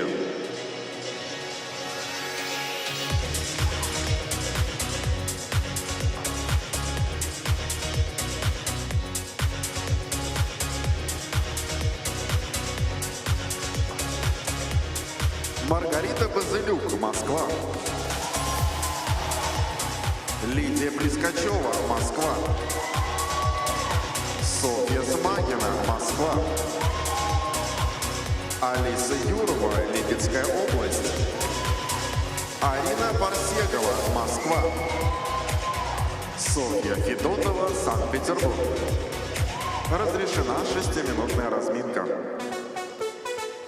На первенстве России среди юниоров по фигурному катанию 26-го года продолжаются соревнования девушек. Юниорки выступают в короткой программе, и третья группа участниц уже на льду, уже разминаются. 6 минут уже начались. Первый будет кататься еще одна победительница первенства России 2024 года Маргарита Базылюк. С каким огромным преимуществом она тогда победила Алису Двоеглазову, ведь это был дебют Маргариты. И на следующем чемпионате через год она стала всего лишь 9-й, хотя в короткой программе занимала 2-е место. Проигрывала в короткой только Костолевой, которая в итоге и стала чемпионкой. И вот сейчас Маргарита Базылюк на этапах серии Гран-при снова демонстрировала какие-то совершенно сумасшедшие взлеты и падения. Сначала она выиграла турнир в Магнитогорске, где в короткой заняла 3-е место, проиграв Парсеговой и Петровой, а в произвольной 2-е место, проиграв Стрельцовой. Ну, то есть просто какой-то винегрет, а не список результатов. В Казани была всего лишь 6-й, в 1,5 баллах от пьедестала, но важный момент, то, что она после короткой программы была 15-й, а потом в произвольной была 1-й и могла оказаться на пьедестале. Это, конечно, сумасшествие какое-то, то, что происходит с результатами у Маргариты Базылюк. Мы ей желаем, конечно же, собраться на этот старт, показать лучшие свои прокаты, что она умеет делать. И ученица Тутберидзе будет кататься первой. Вслед за ней выступит Лидия Плескачева на ваших экранах. Спортсменка, тренирующаяся у Светланы Пановой и Татьяны Моисеевой. Она в Омске выиграла турнир Гран-при, будучи 4-й в короткой программе и 1-й в произвольной. Это ее 4-е первенство России. Она была бронзовым призером в 24 году. В прошлом была лишь 8-й. В сентябре была у нее травма, перелом ноги с растяжением, неудачно спрыгнула со спиннера. Но, как мы видим, в хороший ритм Лида вошла уже еще на этапах серии Гран-при, как она сама говорила. Вот начались старты, и стало ясно, что все начинает получаться. Вслед за ней будет кататься Софья Смагина, еще одна героиня ее тренер Сергей Давыдов, который тренирует ее с 7 лет, то есть уже 7 лет получается, сейчас девочке 14, называет ее просто гигантом, потому что была серьезная травма у нее, операция на колени, из-за проблем роста. Но она вернулась в строй в середине прошлого года и вот выиграла 2 серебряные медали на этапах серии Гран-при в Москве и в Красноярске и продолжает двигаться вперед. Большая молодец, конечно же, тоже со своей судьбой девочка. Алиса Юрова на ваших экранах, 16 лет, спортсменки, тренируется у Юлии Ворониной и Цветаны Савенковой. Каток созвездия спортивной школы номер 11 в Липецке. Родилась эта спортсменка, а каток созвездия находится недалеко от Хрустального, где тренируется... была она в Красноярске на 4-м месте, в Москве заняла 5-е место. Это ее 3-е первенство России. В прошлом сезоне она пропустила эти соревнования. Ну и Арина Парсегова, еще одна молодая очень спортсменка, также 13 лет ей, дебютантка этого первенства, спортсменка, которая привлекает множество внимания к себе благодаря тому, что она первая в истории юниорского первенства, извините за тавтологию, кто выступает сразу в 2 видах, и в одиночном катании, и в парном катании. Вот ее тренеры на ваших экранах, Георгий Пахилюк и Сергей Викторович Дудаков. На этапах серии Гран-при у Парсеговой как раз в одиночном катании не было призов, хотя она некоторые программы исполняла достаточно хорошо. Так, например, в Магнитогорске вообще лидировала после короткой программы. Так что ждем от нее тоже интересного катания. Ну и в завершении этой группы, и в завершении всех соревнований Софья Федотова, спортсменка, которая тренируется у Ольги Ефимовой и Василия Попова на ваших экранах, ее тренер.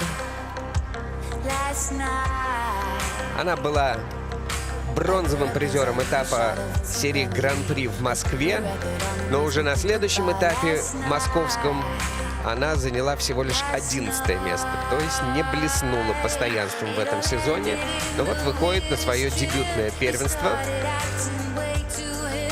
с короткой программой, которую мы сегодня от нее ждем под пение Эллы Фицджеральд.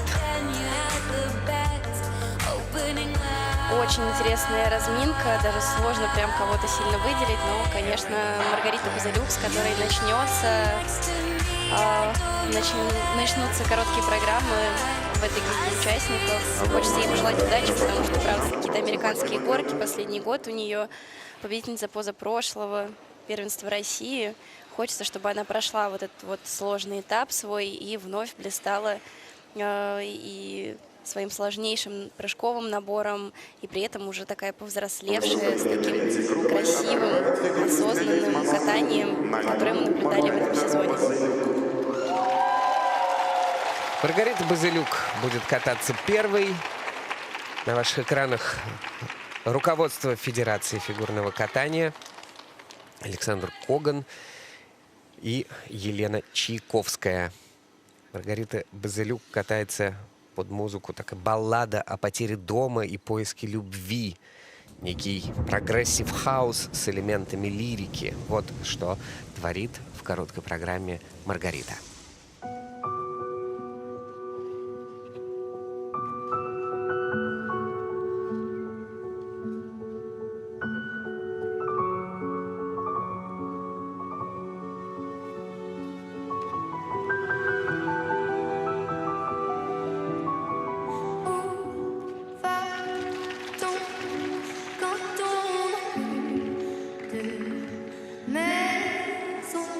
Les fleurs sous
Маргарита Базылюк. Маргарита Не смогу Базылюк. скрыть, я с особым трепетом отношусь к этой спортсменке, к ее прокатам. С самого юного возраста ее знаю, видела, как она трудится на тренировках, и очень болела за нее, когда она выдавала просто какие-то сумасшедшие свои прокаты, как раз в ее победный сезон. И вот сейчас у меня прям мурашки от ее проката, как она повзрослела, какое изящное катание, и как, насколько, мне кажется, она стала эмоциональнее во время своих прокатов. Прям вот меня тронуло до глубины души. Умничка. Да, очень трогательный старт для нее в этой короткой программе. Что можно сказать про техническую составляющую по сравнению особенно с теми девушками, которые уже выступили? Я бы даже сказала, что Марго можно сравнить с самой собой предыдущей версии, когда, конечно, она исполняла этот сложнейший каскад тройной аксель, тройной тулуп в короткой программе и делала это очень стабильно и всегда шла на максимум. Да, сейчас это они сделали такой, можно сказать, шаг назад, облегчили для нее короткую программу, но, тем не менее, тот набор, с которым она каталась сейчас, выполнен был безупречно в плане прыжков. Во второй половине луц-тулуп, каскад прекрасный. Мы видим, что она сама в этот момент тоже так обрадовалась, что сделала все хорошо, чисто. Есть вопросы тут по уровням вращений. 2 вращения выполнены на 3-й уровень. Из таких нюансов, но сегодня молодец, желаем завтра вот таких же эмоций от Маргарита проката. Базылюк за С каким бы набором короткую Марго не программу каталась. набирает 68,67. Что ж, по технике оценка у нее практически идентичная с Агатой Петровой и чуть-чуть меньше, чем у Виктории Стрельцовой.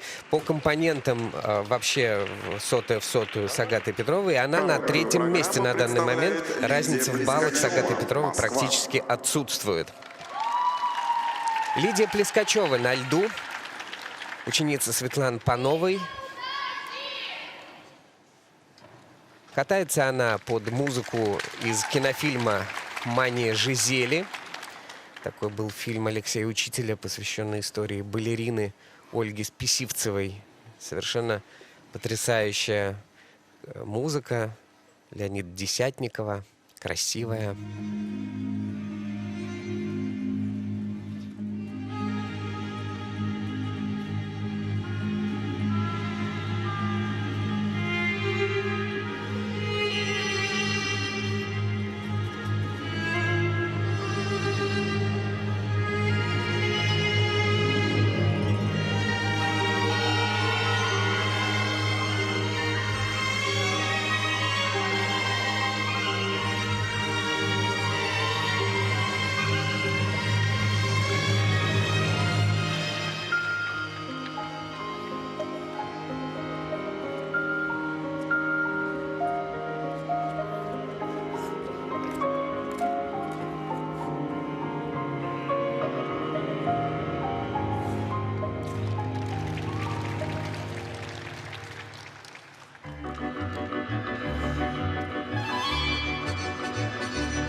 очень театрально, очень красиво, очень соответствует тому образу, который заявлен был в связи с саундтреком кинофильма. Вот это все метания, страдания, балет.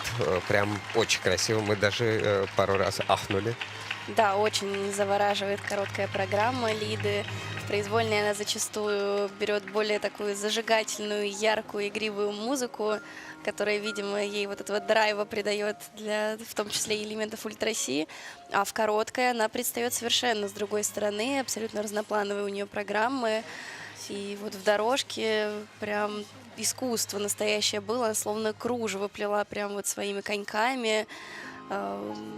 Прям засмотрелись мы.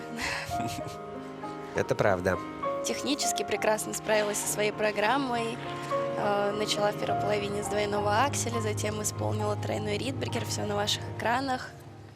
Никаких вопросов. Вращение вот третьего уровня, которое мы сейчас видим из нюансов. Каскад во второй половине, тройной ус, тройной тулуп, с руками наверх. Очень музыкально был исполнен в том числе. Да, хорошие надбавки получает Лида за этот прыжок.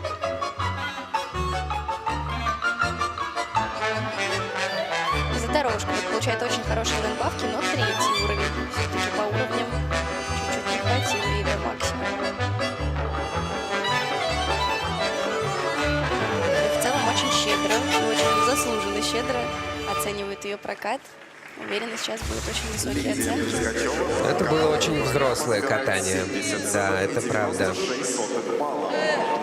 И она на втором месте, но она лидирует по компонентам. Спасибо огромное. Немножечко по технике не добрала до Костолевой. Это при том, что у той-то тройной аксель был, да? Всего лишь Москва. 0,2 она уступила Костолевой в итоге. Софья Смагина на льду. Спортсменка, которая тренируется у Сергея Давыдова уже много лет. С ее необычной программой «Зов охоты». Так называется короткая композиция.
Ай-яй-яй, Софья Смагина. Сегодня всего лишь 2 на данный момент сорванных было элемента у нас за всю короткую, за все соревнования в короткой программе. Один у Софьи Дзепко и вот у Софьи Смагиной. И это снова каскад. Правда, без падения, но вот так вот взять и вылететь и не сделать его. Что ж там произошло-то? Да, ошибаются девчонки, те, от кого не ждали. Хочется сказать Софье, чтобы она не расстраивалась. Это первое ее выступление на первенстве России, первый сезон в юниорах.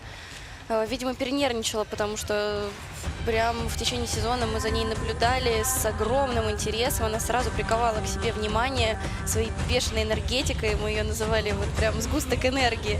Смотрите, с каким запасом выполнен двойной аксель. Сразу видно, что там и под тройной аксель запас, он не за горами. Тройные прыжки она всегда выполняет очень легко, и это не составляет ей никакого труда, она и четверные прыжки исполняет. Поэтому очевидно, что вопрос просто, что переволновалась. И вот как раз тут мы можем, смотрите, тройной флип, наглядно можем увидеть, насколько в короткой программе важна безукоризненная точность, насколько одна малейшая ошибка может многого стоить, потому что, ну, буквально от волнения, да, немного забросила себя корпусом назад и сделала степ-аут, нечеткий выезд тройного флипа. Из-за этого она остается без каскада. Когда ты остаешься без каскада в короткой программе, прыжок автоматически ставят на -5, то есть максимальное понижение, и от падения его отличает только отсутствие дедакшена. А так она получает, как будто бы упала с этого прыжка, каскада нет. И, конечно, это по баллам огромные потери, из-за чего она сейчас, да, окажется лишь на последней позиции. Караул, просто караул. Но единственное, что хочется ее поддержать, это правда одна вот ошибка так сильно влияет, но Софья в произвольной программе, чтобы вот ее энергетика снова снесла всех нас, и она показала все, на что она способна. Липецкая область. Да, большое расстройство. Впереди катание еще 3 спортсменок, и на льду Алиса Юрова. Такая высокая девушка, видная, 16 лет ей. Родом она из Липецка. У нее брат Степан тренируется в школе Тутберидзе. Катается она под пение Давины Мичекки «Lose Control» — «Потеря контроля».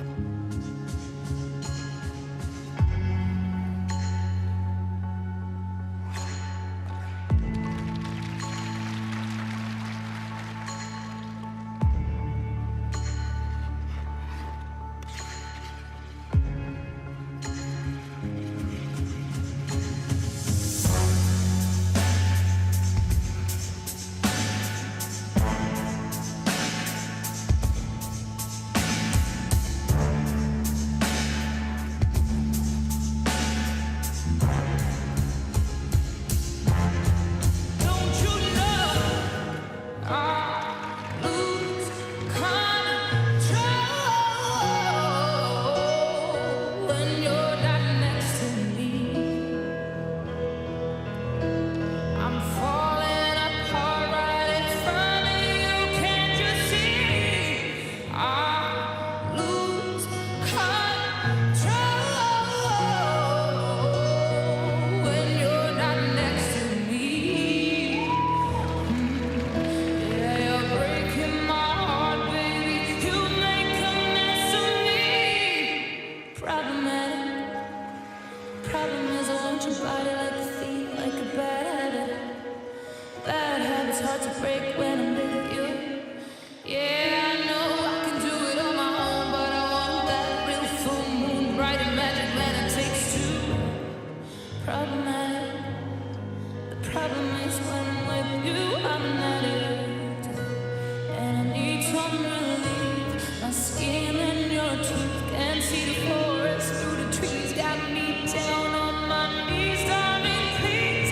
Oh, I lose control when you're not next to me. I'm falling apart right in front of you. Can't you see? I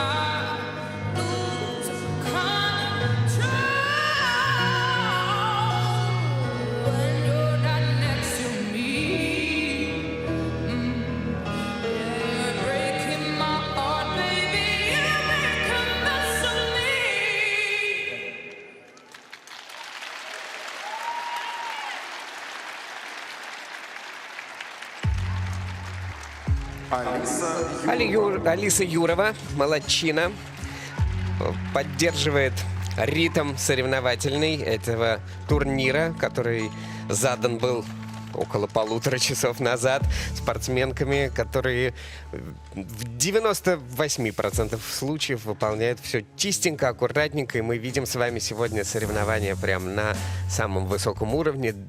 2 вот ошибочки было сегодня, которые выбили нас немножко из колеи. В остальном просто в лупу рассматриваем, у кого, что называется, не хуже, а у кого лучше прыжки. Да, Алиса держит этот высокий уровень, который сегодня задали девочки, уровень чистых прокатов. Поначалу показалось, что немножко не в ногах она, потому что Ридбергер очень неплотная была группировка, немножко ее так в воздухе в разные стороны как будто бы растаскивала, но тем не менее удержалась и дальше собралась. И каскад вот во второй половине, видим, выполнен, может быть, не самым легчайшим образом, в борьбе немножко, но это тоже очень ценно, порой еще более ценно для самого спортсмена, показывает характер, так что Алиса молодец и тоже становится той самой спортсменкой, которая сегодня получает 4-й уровень за дорожку шагов. Уже 4-я, да, спортсменка за сегодня? Да. Вот так Липецк. Алиса Юрова за короткую программу набирает 63,6 И она на 8-м месте. балла. Вот примерно здесь бы и оказалась Софья Смагина. Плюс 8 баллов бы получила за свой каскад. И оказалось бы примерно здесь же. Но Софья замыкает список участниц. Алиса Юрова оказывается вот на такой заслуженной позиции. Хорошо. Арина Парсегова, предпоследняя участница по списку, но, наверное, не по значению. Как я уже говорил, короткую программу она тоже иногда умеет исполнять так, что прям занимает 1-е место в любом составе. Катается она под такую необычную композицию «Джунгли шумят».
И в расстроенных чувствах заканчивает свое выступление Арина Парсегова, спортсменка, которая взвалила на свои хрупкие детские плечи. 13 лет, ей в апреле будет только 14.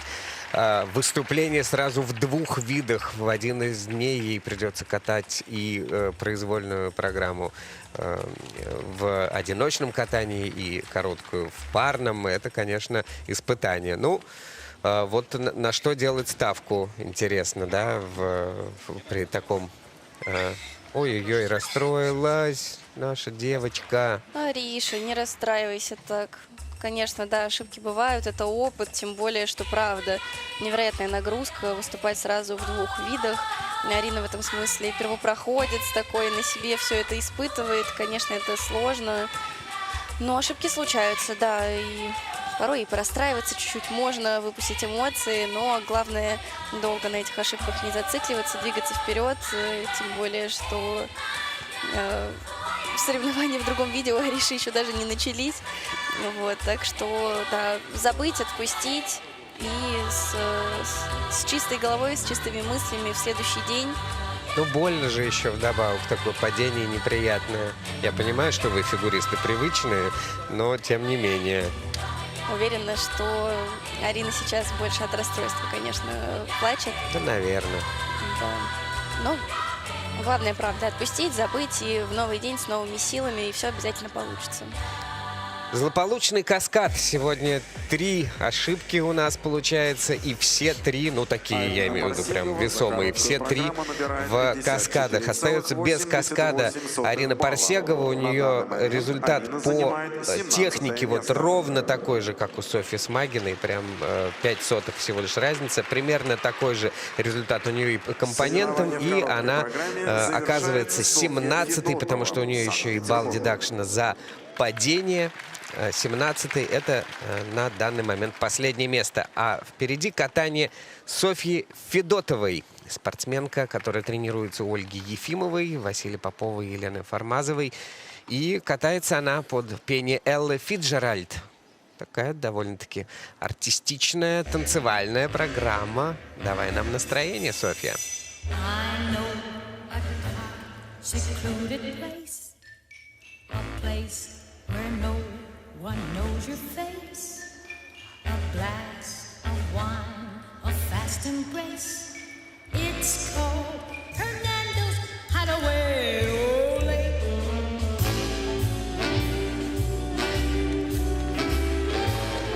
At the Golden Finger Bowl or any place you go.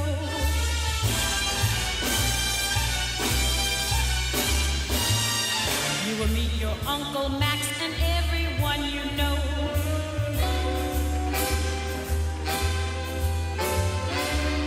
But if you go to the spot that I am thinking of, you will be free to gaze at me and talk of love. Just knock 3 times and whisper low that you and I were sent by Joe. Then strike a match and you will know you're in Hernando's Hideaway. Ole.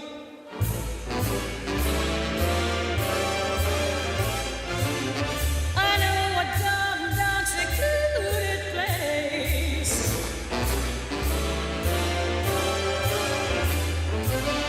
a place where no one ever knows your face.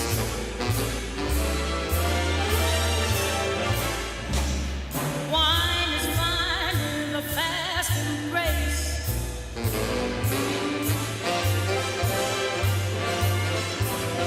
Hernando's Hideaway, ole.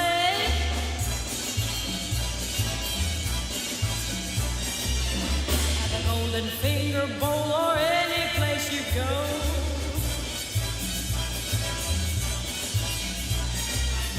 You will meet your Uncle Max and everyone you know.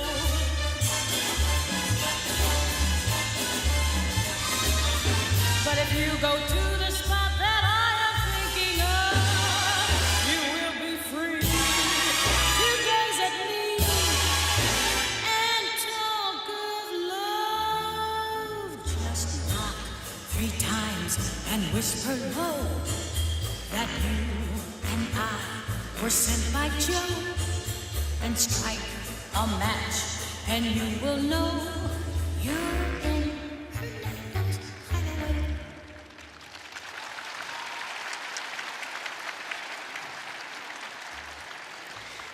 Софья Федотова. Ну что ж, молодчина. Софья Федотова. Спортсменка 13-летняя завершает эти соревнования на хорошей ноте. Да, завершаем на такой же высокой ноте, на которой мы Да. начали эти соревнования. Закольцевала. Да, да. Прекрасную череду чистых прокатов. Софья умничка, справилась очень ярко, очень эмоционально, с настроением прокаталась. Прекрасную, красивую точку в коротких программах среди девушек поставила. Давайте пересмотрим повторы. Начала она с каскада, тройной уз, тройной тулуп. Тоже очень чистенького. Все сегодня очень чистенько было исполнено в ее прокате. Вот мы видим луц, тулуп. Замечательно, с руками наверх. Двойной аксель, хороший, пролетный, с выездом. Then strike a match, and you will know you're in Hernando's Понравилось, что не уходила в себя, взглядом прям вот и на судей, и на зрителей, отыгрывала программу. Музыкальные акценты старалась подчеркивать всем.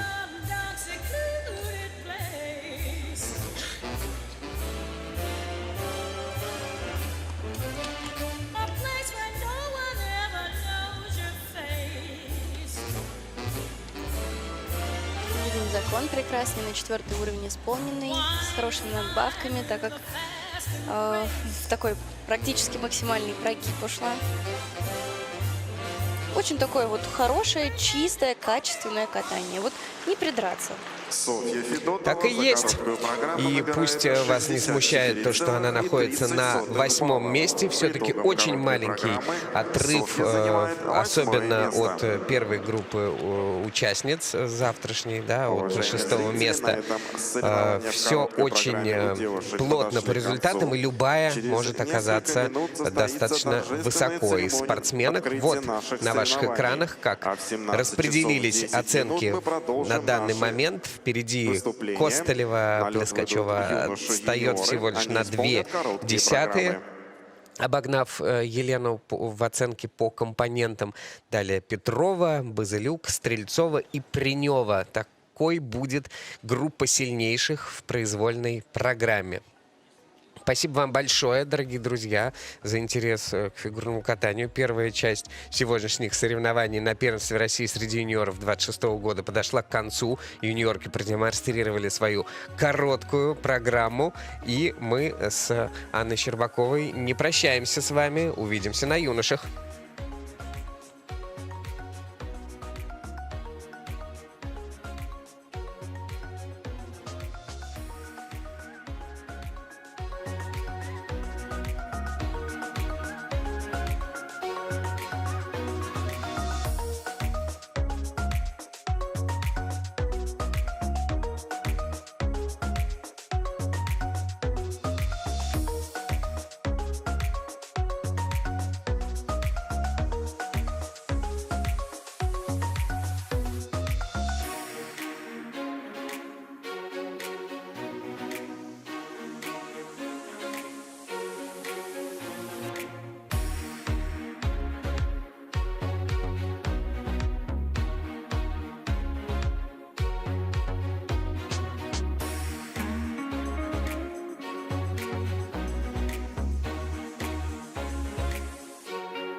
It's the sea.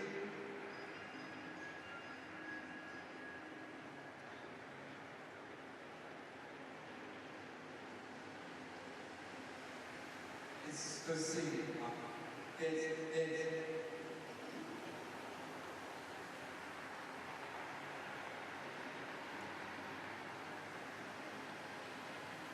It's sea.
It's sea.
It's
Мы начинаем торжественную церемонию открытия первенства России среди юниоров по фигурному катанию на коньках 2026 года. Вас приветствуют фигуристы Академии фигурного катания на коньках Республики Мордовия, команда синхронного катания на коньках Мордовия Джуниор.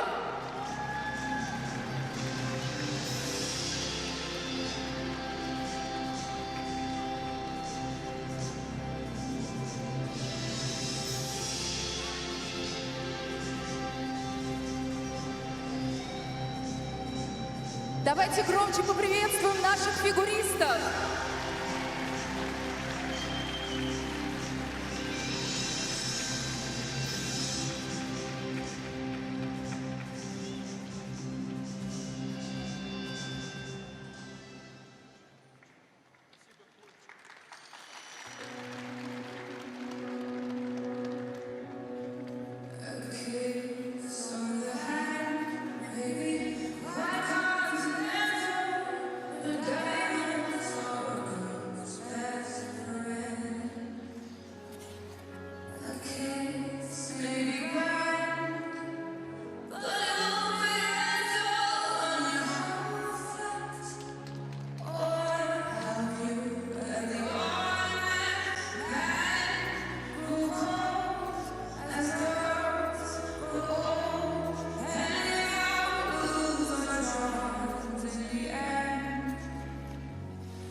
Continental, but diamonds are a girl's best friend. A kiss may be grand, but it won't pay the rental on your humble flat or help you feed your pussycat. Men grow cold as girls grow old, and we all lose our charms in the end. But square cut or pear shape, these rocks don't lose their shape. Diamonds are a girl's best friend. Tiffany!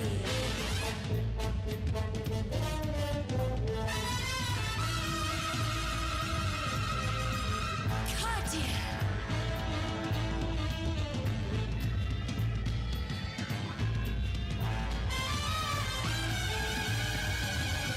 'Cause we are living in a material world, and I am a material girl.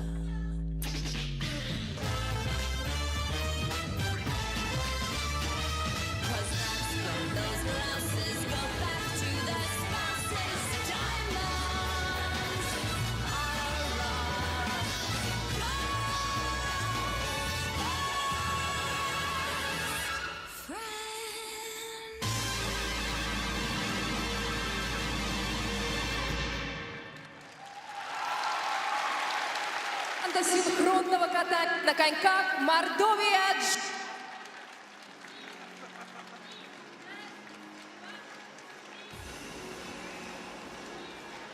Ваши аплодисменты, друзья, громче, громче!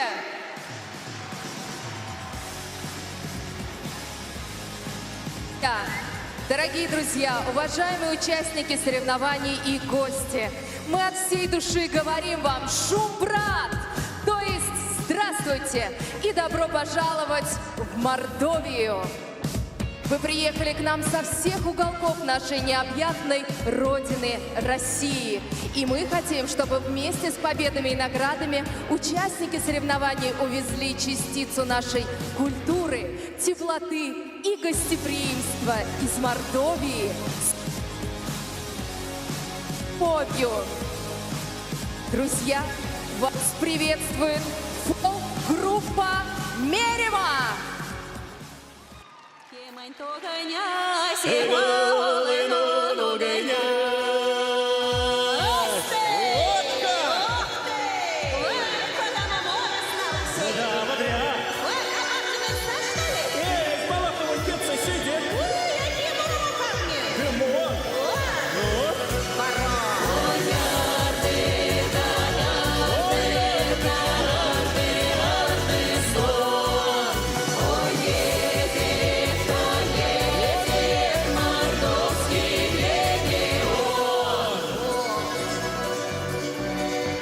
Утром проснусь и посмотрю в окошко, а там птицы песни поют, зовут меня в деревню, где солнце светит, где по утрам я буду слушать ветер, и он расскажет мне о любви, самой большой на свете, расскажет ветер мне. Еду, еду, еду я, и Мордовия меня, и меня родная хата жму, на педали дали я, и Мордовия меня, мне другой земли не надо, ой.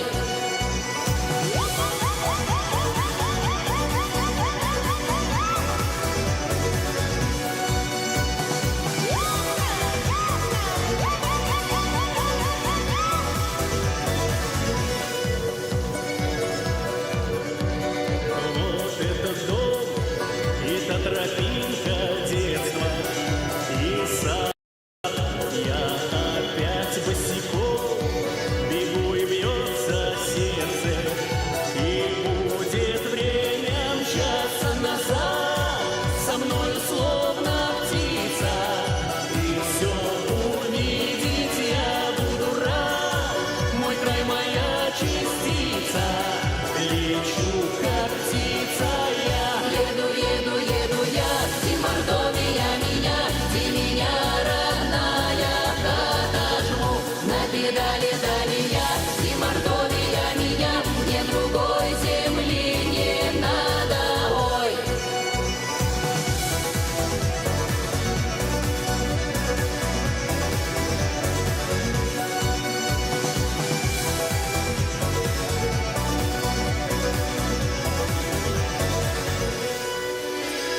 Там за рекой цветочные поляны, запах такой, что кругом голова. И я стою от счастья пьяный, край мой родной, Мордовия моя.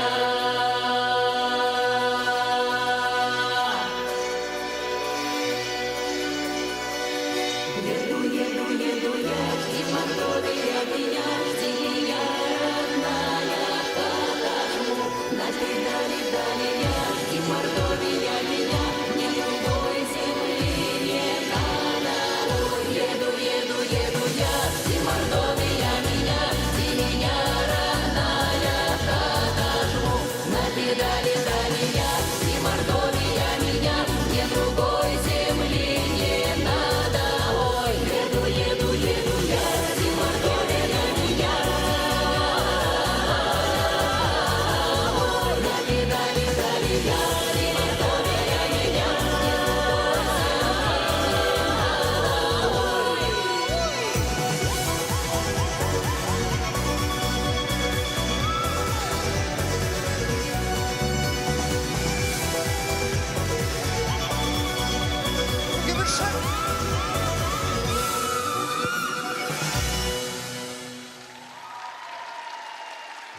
Шум-брат, вам говорят, фолк-группа «Мерема», театр танца «Арт Вижн», ансамбль народного танца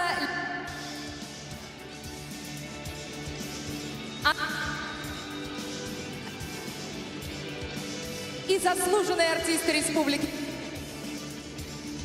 Андрей Бачканов и Александр Сергеев. Всем шум, братья! Всем привет!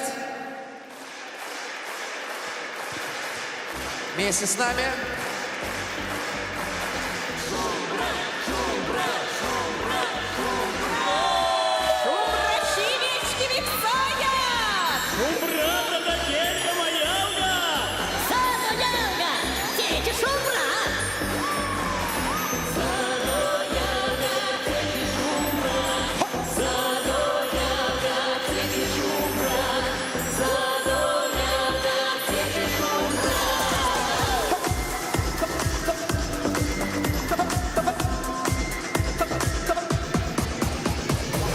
В самом сердце России Мордовия, заповедная, любимая моя.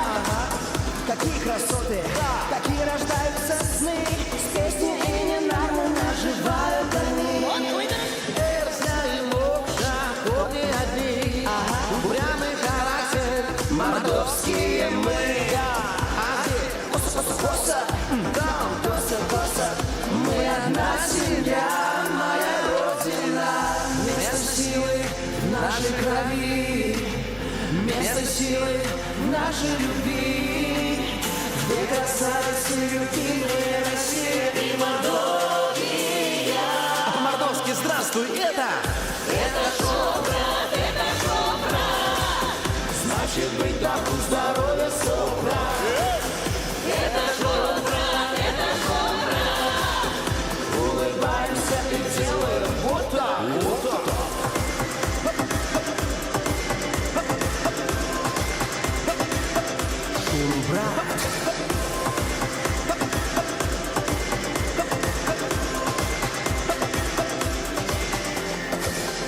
Это культурный код, это шум, брат. Все, что создает народ, да, то шум, брат. В этом слове звучит уникальный мордовский акцент. Да и что такое шум, брат? Это знает сам президент. Шум, брат! Шум, брат! Шум, брат! Шум, брат! Шум, брат!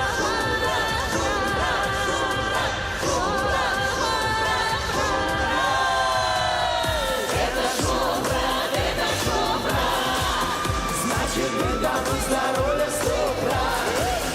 Это шум, брат. Улыбаемся и делаем вот так. Байко домой, ай-яй-яй-яй-яй. Байко домой, ай-яй-яй. Байко домой,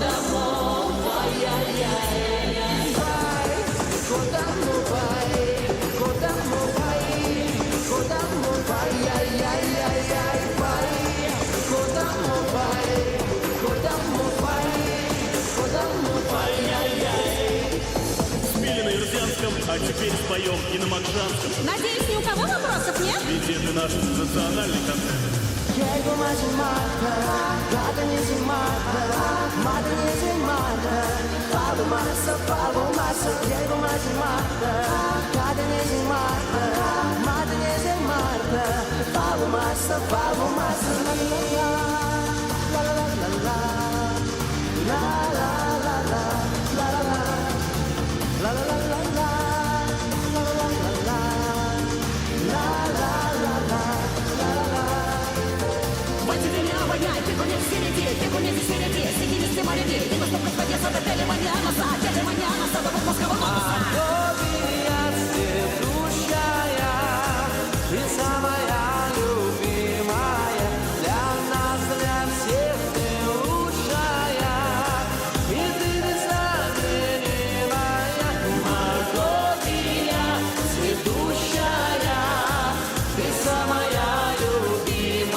место силы в нашей любви. Две красавицы, любимые Россия и Мордовия. И наш праздник — это шум, брат, это шум, брат. Значит быть добру, здоровья, стопра. Это шум, брат, это шум, брат. Весь и весь море, но я угад.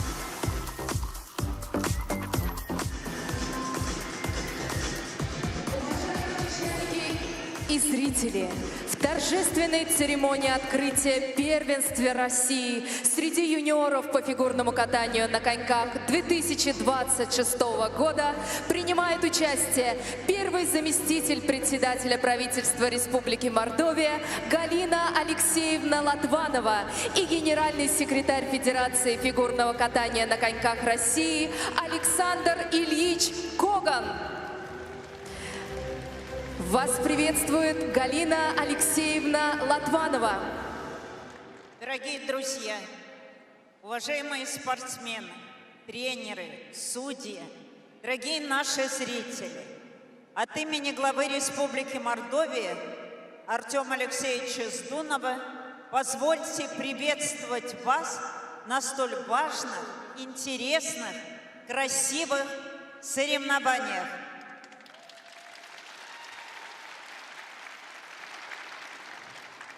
Сегодня хотелось бы сказать слова благодарности Федерации фигурного катания на коньках России, вам лично, Александр Ильич, за то, что на территории республики уже не первый год проходят важные соревнования, чемпионаты, первенства.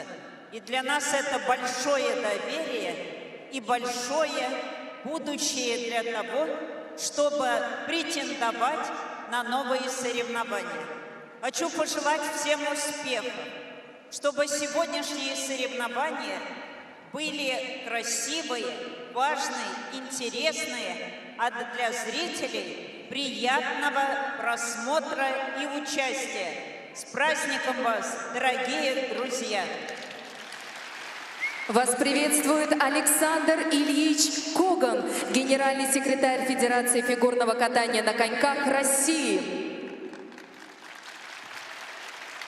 Дорогие спортсмены, тренеры, судьи, уважаемые любители фигурного катания, я хочу вам сказать Шумбрат.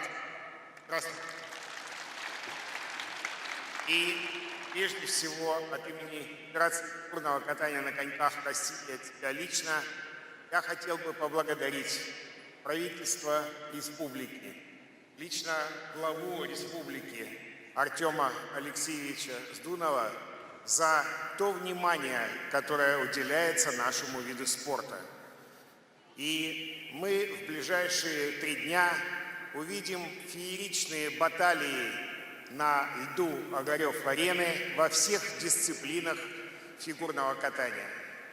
Здесь собрались на эти соревнования лучшие фигуристы-юниоры не только нашей страны, но и всего мира. Вы увидите фантастические, уникальные элементы, которые делают наши спортсмены. И я уверен, что в ближайшее время мы увидим этих спортсменов и пары, танцы, одиночников на всех крупнейших международных соревнованиях. Давайте вместе будем болеть за российских фигуристов и пожелаем лучшим фигуристам-юниорам нашей страны удачи на саранском льду. Множество наших олимпийских чемпионов прошли через соревнования в городе Саранск. И мы надеемся, что спортсмены, которые завоюют здесь право стоять на пьедестале почета, будут достойно представлять нашу страну, а мы все вместе в ближайшие недели будем болеть за наших фигуристов на Олимпийских играх в Милане.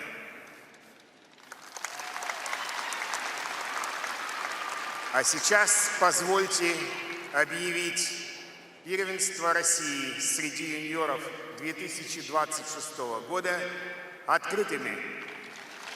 Внимание! Звучит гимн Российской Федерации.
Уважаемые участники, судьи и гости, поздравляем вас с открытием первенства России среди юниоров по фигурному катанию на коньках 2026.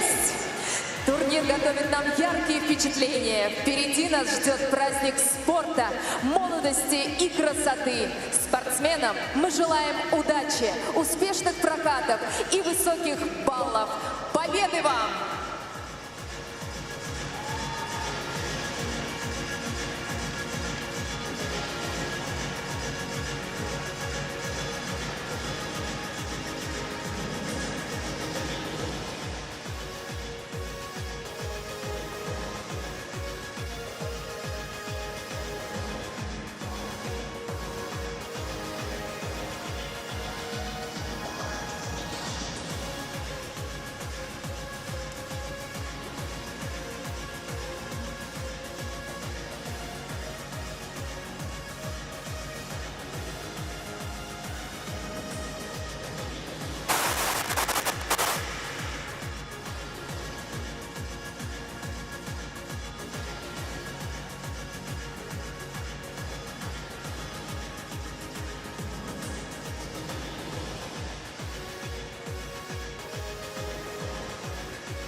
Добрый день, уважаемые дамы и господа. Мы продолжаем соревнования первенства России среди юниоров 2026 года. Через несколько минут на лед выйдут юноши-юниоры. Они исполнят короткие программы. Уважаемые зрители, мы напомним вам, что во время соревнований запрещена фото- и видеосъемка с использованием вспышки, поскольку это может привести к травме спортсменов.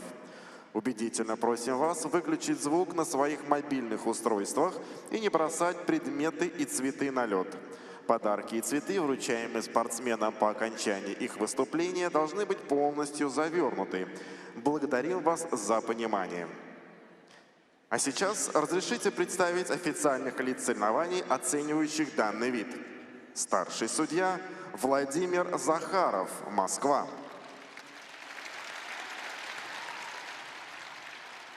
Судейская бригада. Судья номер 1 Наталья Богуш, Самара. Судья номер 2 Регина Трусова, Казань. Судья номер 3 Татьяна Косыгина, Санкт-Петербург.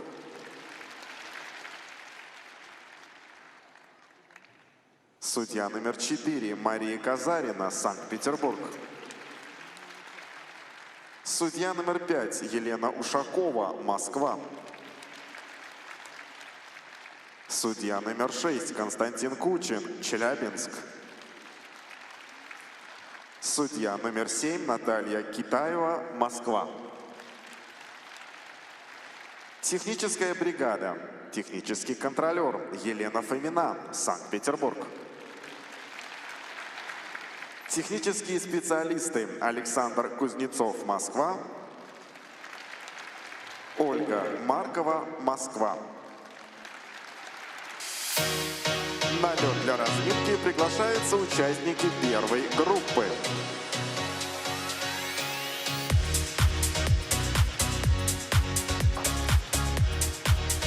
Марк Лукин, Москва. Даниил Колосков, Санкт-Петербург. Макар Солодников, Пермский край. Ильяс Халиуллин, Республика Татарстан. Михаил Алексахин, Московская область. Николай Колесников, Москва. Разрешена 6-минутная разминка.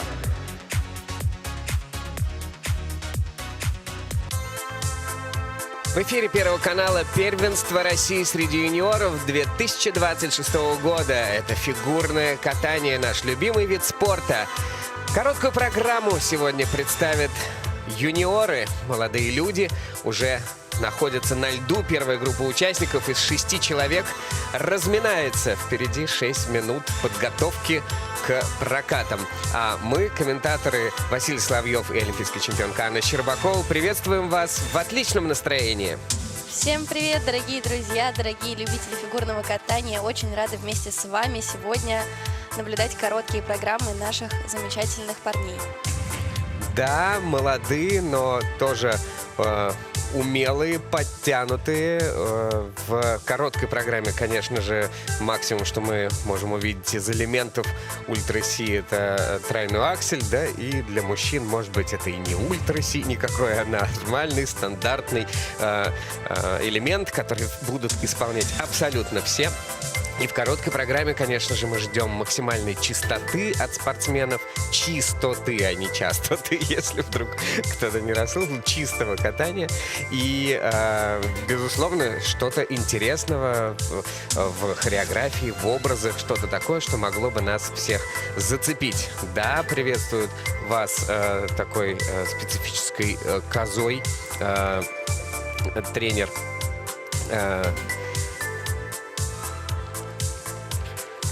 из группы Виктории Буцаевой.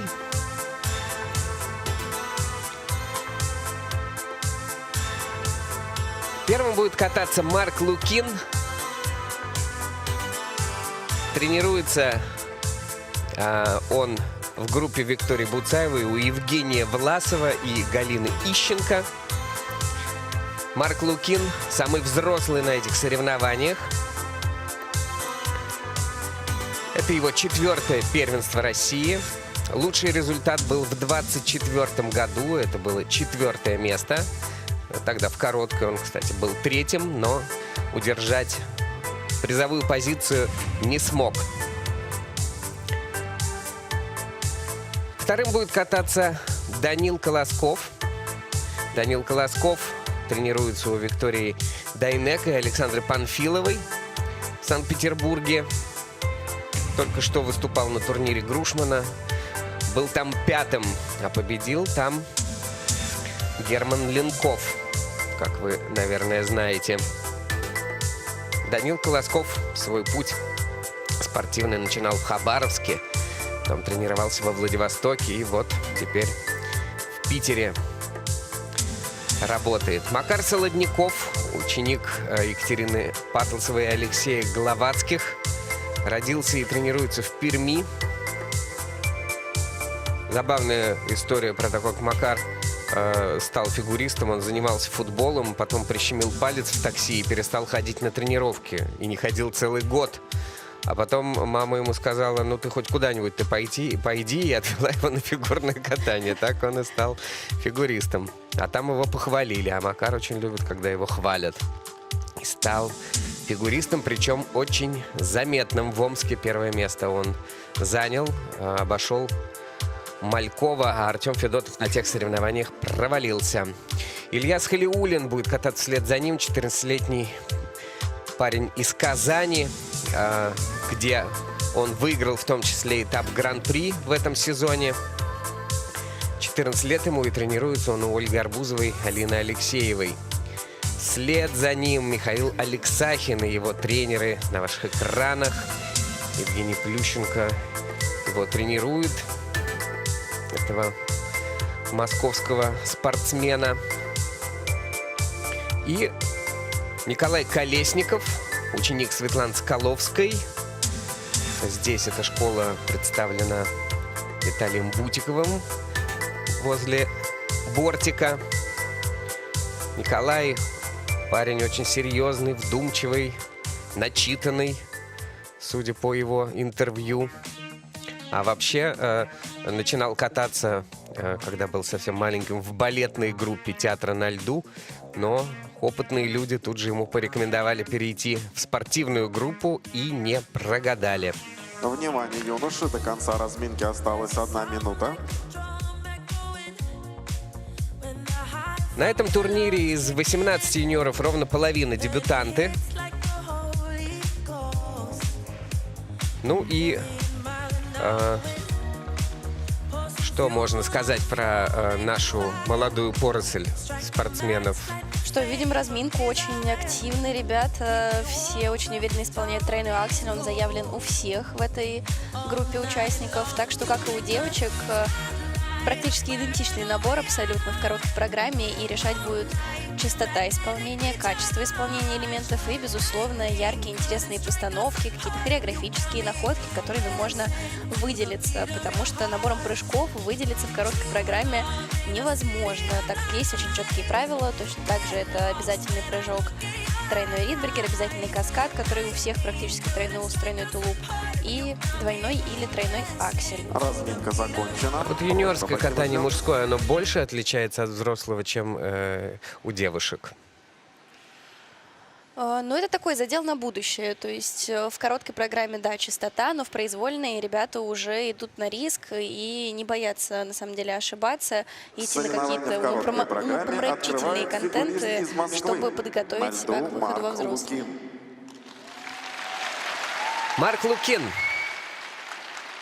ученик Виктории Буцаевой, Евгения Власова, катается под эпическую, мощную инструментальную композицию в стиле трейлер-музыки с использованием скандинавских мотивов и современных электронных элементов.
Ну что ж, абсолютно чистым прокатом открывает соревнование и у юношей. Точно так же, как было несколько часов назад у девушек. Марк Лукин, родом из Перми, но давным-давно его родители приехали в Москву ради карьеры сына. И теперь он радует их такими вот выступлениями на различных стартах.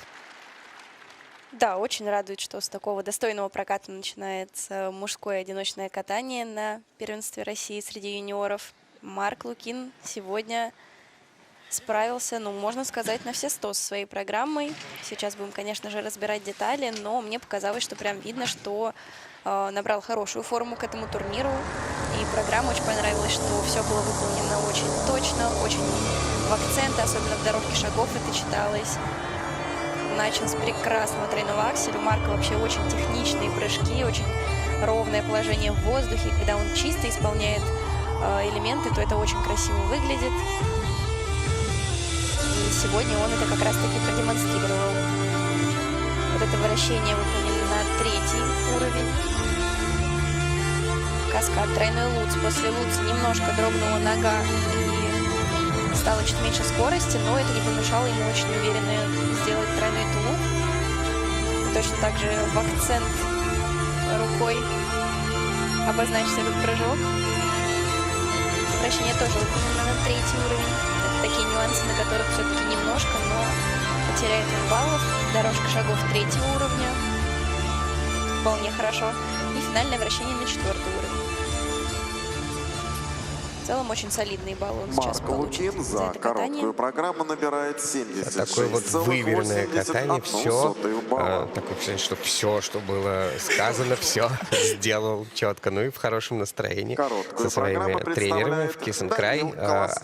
Получает оценку 76, почти 77 баллов.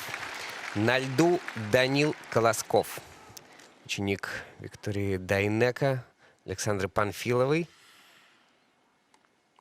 Катается под композицию «Gonna Make You Sweet».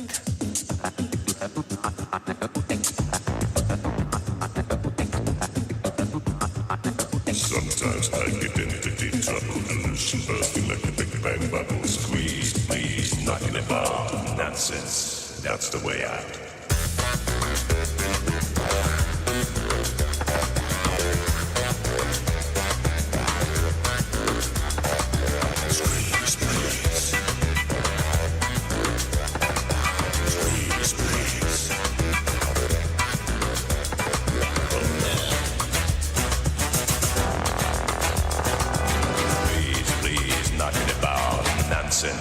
That's the way out.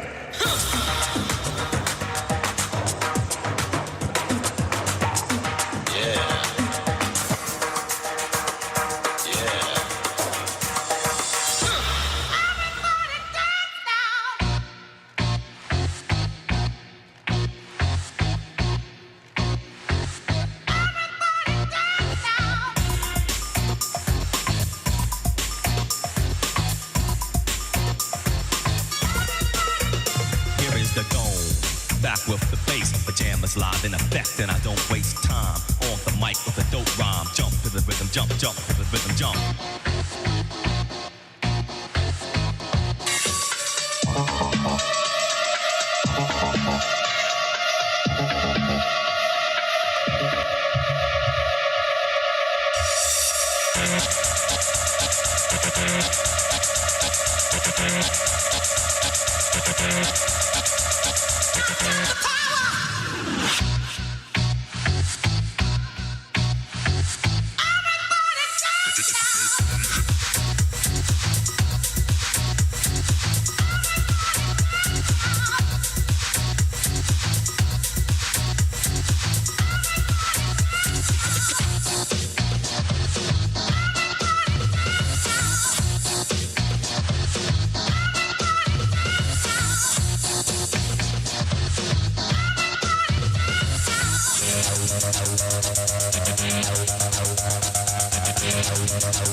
Пританцовывают трибуны Огарев-арены в Саранске на первенстве России среди юниоров под композицию Данила Колоскова и под его катание в короткой программе. Да, к сожалению, с акселя он коснулся льда рукой, но зато спортсмен, который дает нам правильное настроение праздничное для этого турнира. Да, Данил очень порадовал своим прокатом, и на самом деле такой ритм очень тяжело выдерживать в программе, особенно в дорожке шагов, потому что там, где нужно четко выполнять все повороты, соответствовать этому быстрому ритму довольно сложно. Сейчас мы видим тот самый тройной аксель, выполненный с ошибкой, с касанием рукой, но тем не менее очень высокий прыжок, просто поувереннее нужно на выезде. Каскад сделан, тройной луз, тройной тулуп. Тоже хотелось бы чуть более продолжительный выезд, когда можно было бы более высокий надбавки получать за этот элемент. Ридбергер хорошо выполнен, абсолютно без вопросов. Все вращения выполнены на 4-й уровень, дорожка 3-го уровня. Тут практически ничего не потерял. Дорожки прямо отжигал, очень классно пританцовывал. И при этом, как мы видим, не потерял в уровнях и все шаги выполнил в довольно, как я говорю, таком серьезном ритме. Если бы еще из акселя не коснулся бы рукой льда, то было бы вообще замечательно. И поднял бы настроение своему тренеру максимально. Так немножко получил сдержанный прием от Александры возле бортика. Ну да, чуть можно лучше. А здесь на вес золота каждое вот такое касание, каждое, конечно же, движение. И 74 балла у него, это почти на 3 балла меньше, чем у Марка Лукина, а ведь день только начался. Ну, в хорошем настроении, тем не менее, Данил. А впереди выступление Макара Солодникова, ученик Екатерины Патласовой и Алексея Гловацких. Спортсмен, который в прошлом году был единственным, кто выполнил произвольную программу чисто на первенстве, и поэтому получил бронзовую медаль. Его произвольная была 2-й по ранжиру. Ну а сейчас катается под музыку из «Гладиатора».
Макар Солодников ругается сам на себя после выполнения короткой программы. Да, каскад, конечно, очень сильно удивил тем, Макар Солодников. что вообще там произошло. Там так много всего произошло за эти 2 секунды, что нужно будет рассматривать не в замедленном повторе, а в суперзамедленном повторе. И чтобы еще и титры были, что Макар в этот момент думал по поводу того, что дальше делать. Да, у нас успели уже там столько мыслей пролететь в этот момент, даже сложно представить, какие там вычисления в этот момент в голове были у Макара при приземлении с Луци. Но до этого еще дойдем. Да, правда, расстроились мы, потому что такое начало, тройной аксель, что аж дух замирает, вы посмотрите. Высоко и мощно. Очень классный тройной аксель, невероятной скорости, а главное, что он на выезде практически не теряет скорости, которая была изначально перед прыжком, и это всегда очень эффектно выглядит. Недаром судьи поставили 2,5 балла плюс к его акселю. И вот Тот самый Луц. Смотрите, какое неудобное приземление, очень длинный в итоге выкат, на котором он успел прям подумать, что же делать, понял, что на тройной прыжок ему уже, так сказать, форса, вот этой энергии не хватит, замаха, и пошел в двойной прыжок. Но здесь я немножко расстроилась, все-таки раз уж решил делать двойной, то нужно было постараться чистый выезд сделать, потому что из-за того, что он так уже на этот двойной немножко в полсилы пошел, приземлился на 2 ноги, и в итоге весь каскад идет на минус почти 1,5 балла, а мог бы, в принципе, ну, с двойным, но все-таки на плюс сделать каскад. Вот это обидно, конечно. Вот, но молодец, Макар что сориентировался. Солодников за короткую программу набирает 73,24 Постарался минимизировать потери. балла. На данный и момент меньше чем на балл Макар он отстает занимает от 3-е Данила место. Колоскова на данный момент. Техническая оценка сильно провалилась, хотя по компонентам он Соревнования на в данный короткой момент программе первый. Лукина и продолжает Колоскова Ильяс он Халиуллин, по компонентам Республика обогнал. Татарстан. Ильяс Халиуллин на ваших экранах, ученик Ольги Арбузовой, Алины Алексеевой, родом из Казани. Первое первенство в его карьере, извините за тавтологию. Такой бодрый парень, который всегда в интервью шутит по поводу своего настроя на победы. И, конечно же, рассказывает, как он стремится именно к стабильному катанию, а не к какому-нибудь опрометчивому риску. Давайте смотреть.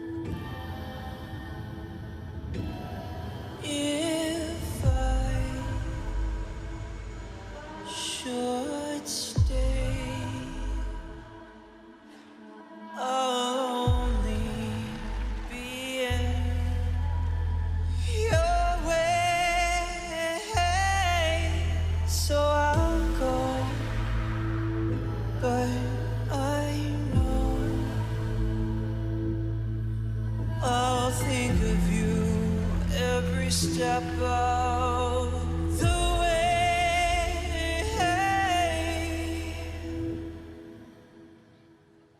Now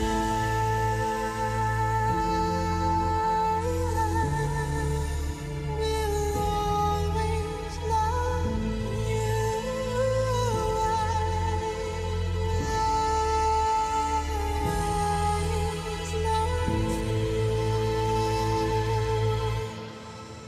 I hope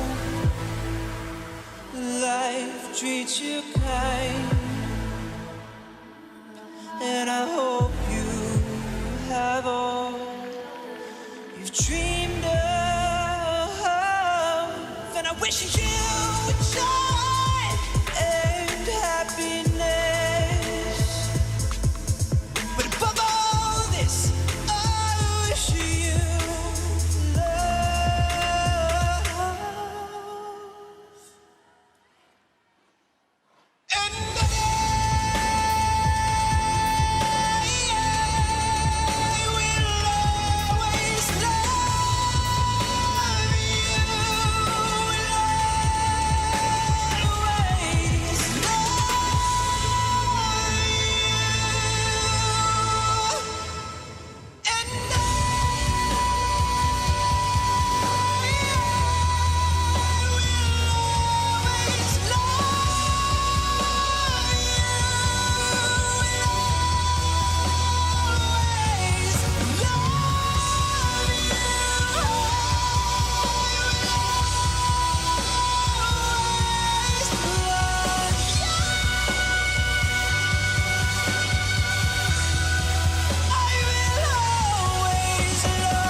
Ильяс Халиуллин, интересный парень из Казани. Интересно катается с находками, с какими-то необычными элементами. Но вот такой у него послужной список в этом сезоне. В Магнитогорске практически последнее место занял на Гран-при. В Казани первое. То есть может быть вот любой результат, какой угодно. Да, ну, у Ильяса это только первый сезон в юниорах, поэтому, наверное, бывают вот такие то срывы, то взлеты наоборот. Набирается он еще опыта, стабильности. На разминке прекрасно исполнял и тройной аксель, и все остальные элементы. Видно, что готов. Можно сказать, триумфатор вообще Гран-при в Казани. Помню, как тогда просто все трибуны встали от его проката. Так что он уже показал, что он может. Сейчас просто нужно искать вот ту самую уверенность, стабильность, потому что сейчас было видно, что он немножко не в ногах. При этом все равно боролся, без грубых ошибок. Он все равно сделал все свои элементы, но понятное дело, что чтобы бороться за самые высокие позиции, нужно более чистое исполнение. Да? И на акселе мы видели приземление в две ноги. Здесь какое неудобное приземление с тройного лутца. Он уже аж в обратную сторону завернулся, чтобы тулуп сделать. И в итоге немножко его не докрутил. И тоже второй ногой себе помог на выезде. Поэтому, конечно, два самых дорогих элемента в программе, это аксель и каскад. И они в итоге получились в отрицательной зоне. Но ничего, это опыт как раз-таки, вот, который он набирается с каждым стартом. Но, тем не менее, он вот держит эту программу. Очень дорожка понравилась, Ильяс да, Халиуллин как за он короткую катает. программу набирает 71,5 И публику, если бы она была, На данный момент в чуть Ильяс больших занимает количествах, он бы, 4-е я место. уверен, бы держал эмоционально. Очень старается в этом отношении, большой молодец. На данный момент у него последнее место, но не так-то много он уступает пока что своим прямым оппонентам. Михаил Алексахин, ученик Евгении Плющенко, Артема Значкова и Екатерины Митрофановой. Ангелы Плющенко катается в короткой программе под музыку Арама Хачатуряна, и это «Маскарад».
Михаил Алексахин.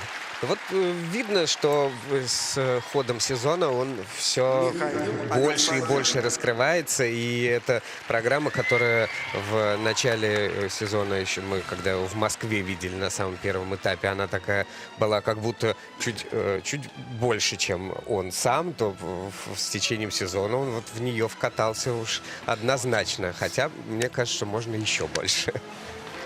Да, очень старательный такой прокат. Было видно, что и много работали над программой, и он прям старался это все показать. В итоге получился такой довольно ровный рабочий прокат, я бы сказала. Есть куда совершенствоваться во многих аспектах, но при этом очень достойно. Тройной аксель, с которого он начал, сразу было видно, да, немножко неуверенное приземление. Это сразу желание пересмотреть прыжок на замедленном повторе. И в итоге найден был не так круто. Хьюз ставит на тройном акселе. Ридбергер без вопросов. Сделано. Вращение 2 из 3 выполнены на 3-й уровень. 1 на 4-й. Каскад в стулу выполнен очень неплохо, но при этом мы видим, что он прошелся ровно по базовой стоимости. То есть надбавок он за него не получил. Для этого нужно, да, усложнять заходы и выезды, добавлять мощи в этот прыжок, высоты, делать красивый протяжный выезд или сложный, например, выезд с прыжка. И это вот такие нюансы, которыми нужно наполнять свою программу, и тогда постепенно она будет вот такой целостный вид обретать. Да, и больше будет взаимодействия с публикой, и больше будет эмоций вызывать у тех, кто за этим катанием наблюдает. Тем не менее, видно, что работа ведется. Так, обмениваются деловыми замечаниями друг с другом тренер и ученик. Скорее, все-таки в плюс этот прокат, да, нежели чем в минус, потому что здесь не было тех неприятных случайных ошибок, а здесь просто видно, куда еще работать, куда еще расти. Самые недочеты, да, и понятно, в какую сторону стремиться. За короткую программу набирает 68. И за короткую программу он получает чуть меньше, чем Ильяс Халиуллин. На данный момент занимает последнее место. Выступление первой группы завершает Ученик Николай Светланы Колесников, Соколовской, Москва. Николай Колесников на льду.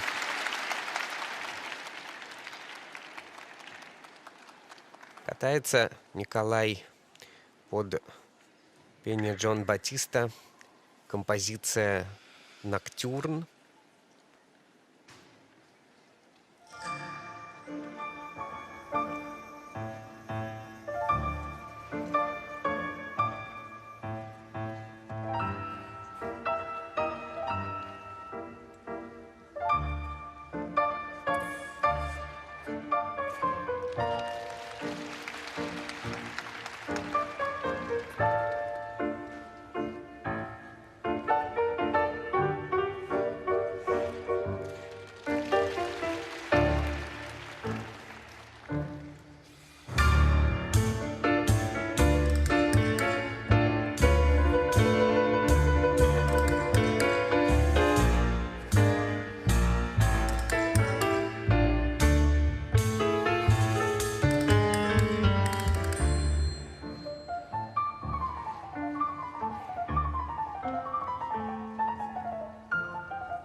Николай Колесников из Москвы.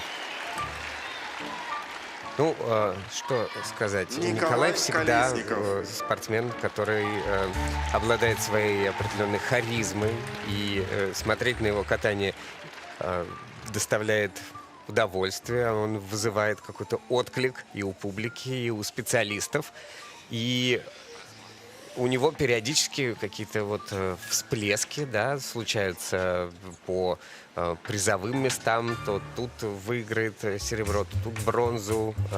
Да, какое-то время он не выступал на первенстве из-за серьезной болезни, связанной с коленями. Это мешало как-то двигаться вперед. Но вот что сейчас, если, например, Давайте посмотреть на аксель? Да, обратим внимание Что? на этот аксель, потому что я его прямо увидела.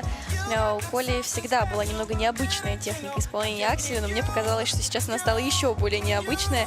Я прям очень удивилась. Очень долго он едет на передней дуге, при этом немножко так чиркает сзади зубцом, и даже как будто бы уже непонятно, откуда там можно сделать этот прыжок, и он откуда-то берет в себе силы и замах на 3,5 оборота. Но вот в итоге не так круто все-таки случается в четверть с акселем. Он вот как будто весь сезон прям борется, пытается его исполнить чистым образом, пока вот прям идеально чисто еще не удалось. Вот. Ну, Коля, правда, да, его катание, оно выделяется, он очень пластичный, он выполняет, вот как сейчас мы видим, затяжку во вращении, практически в полный шпагат. Также у него интересные спирали всегда в программах, поэтому у него вот, да, есть свои фишки.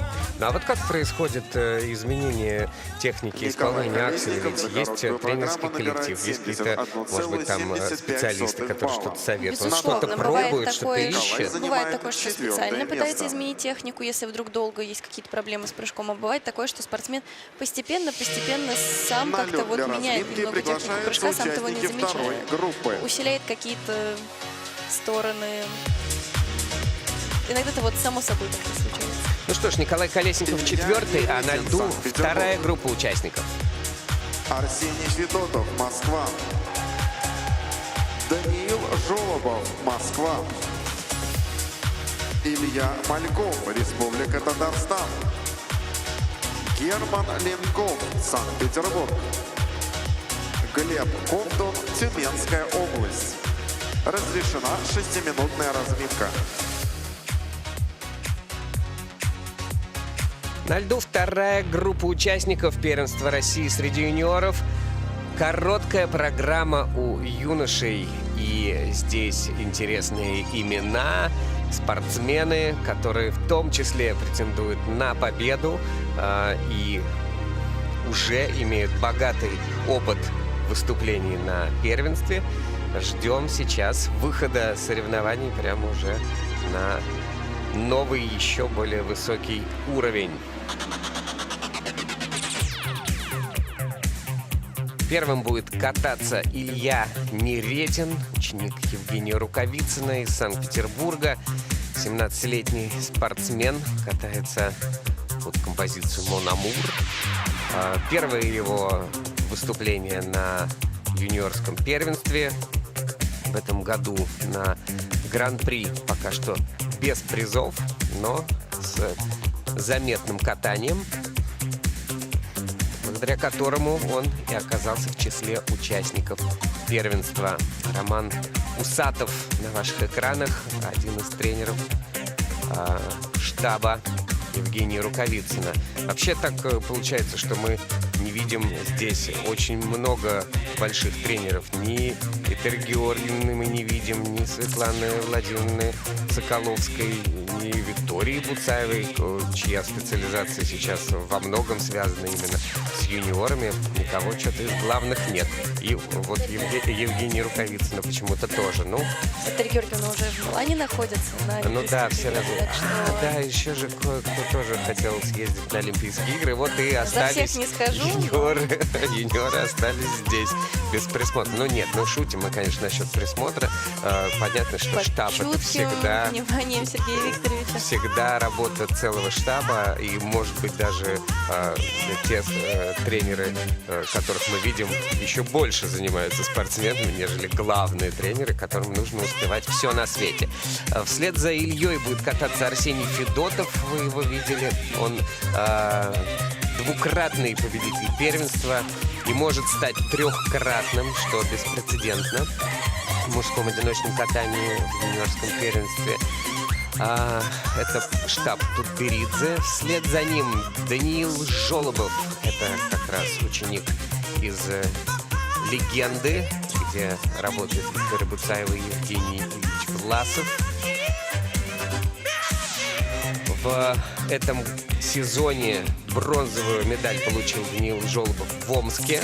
Причем вырвался на пьедестал благодаря отличной произвольной программе. Это его дебют на первенстве. Вслед за ним будет кататься Илья Мальков, ученик Людмилы Гафаровой и Ирины Бекметовой. Выступал в прошлом году на первенстве. Неудачно получилось. 16-е, последнее место. Но в этом сезоне, например, в Казани, где он занял не очень высокое место, но все же у него была очень хорошая произвольная программа. И в Омске он занял 2-е место. И также благодаря блестящей произвольной. И также он выступал в прошлом году на первенстве России среди юношей и девушек, то есть в более младшей возрастной группе, и 2-м там оказался за Никитой Сарновским с очень хорошим прокатом и очень хорошим результатом. Вслед за ним Герман Ленков будет кататься. Герман тренируется у Алексея Николаевича Мишина, Владислава Сизганова и Софьи Самодуровой. Он в прошлом году на первенстве был лишь 5-м. Ну а в Гран-при отлично откатался. 2 серебряных медалей. Уступил в Москве лишь Лазареву. И на мемориале Панина Коломенкина тоже было 2-е место. В общем, хорошо выступает с начала сезона. И в завершении этой группы участников Глеб Ковтун, ученик Натальи Заболотной, родился в Кургане. Сейчас представляет Тюменскую область. Его тренер. Внимание, юноши. На ваших экранах осталась 1 минута. Глеб в интервью рассказывает о том, как он собирается перебраться в Санкт-Петербург. Побывал на сборах у Катаурова, ему очень понравилось. Собирается поступить в институт Лесговта и перебраться в питерскую группу, чтобы дальше прогрессировать. Похвально. В свою очередь, Наталья Заболотная, тюменский специалист, в свое время была одиночницей, потом каталась в танцах. Ну и аж с 1973 года тренирует. Рассказывала в интервью, как они на открытом стадионе «Спартак», когда тренировались, обмазывали лицо гусиным жиром, чтобы не обморозиться. Вот в таких вот условиях приходилось работать 50 лет назад для того, чтобы добиться результатов. А сейчас такие шикарные стадионы, такие потрясающие условия. Я даже не знаю, как это сказывается на результатах, хорошо или нет. На комфорте точно хорошо. Выступление 2-й группы открывает фигурист из Санкт-Петербурга. На льду Илья Неретин. Илья Неретин на льду. Катается он под композицию «Мон Амур», исполнитель Слиманы Непчи, француз алжирского происхождения. Баллада о разрыве отношений, которая излагается в любовном письме. Самая прослушиваемая французская песня в мире в 2024 году. Dis-moi à quoi tu penses, si tout ça a un sens. Désolé si je te dérange, mon amour. Te souviens-tu de nous, du premier rendez-vous? C'était beau, c'était fou. Je t'aime, je sais pas pourquoi. Je joue la scène. la même fin qui recommence, tu n'entends pas ma peine. On en fait quoi? Est-ce que tu m'aimes pas? Mon amour, je ferai tout ce que je peux. Un océan dans le feu, l'impossible si tu le veux. Oh mon amour, allez reviens à Paris, fais-le pour nous, je t'en supplie. Je le promets, j'ai compris.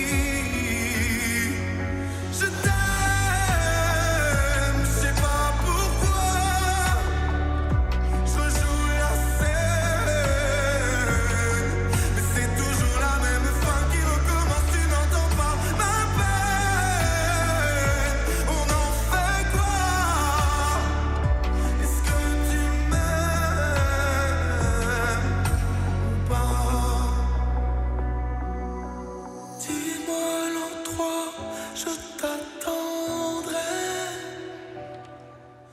Et si tu ne viens pas, je t'attendrai.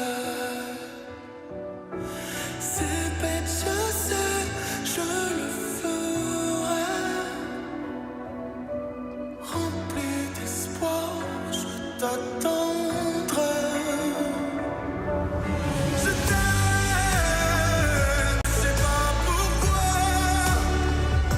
Je joue la scène, mais c'est toujours la même fin qui recommence. Tu n'entends pas ma peine. On en fait quoi? Est-ce que tu m'aimes?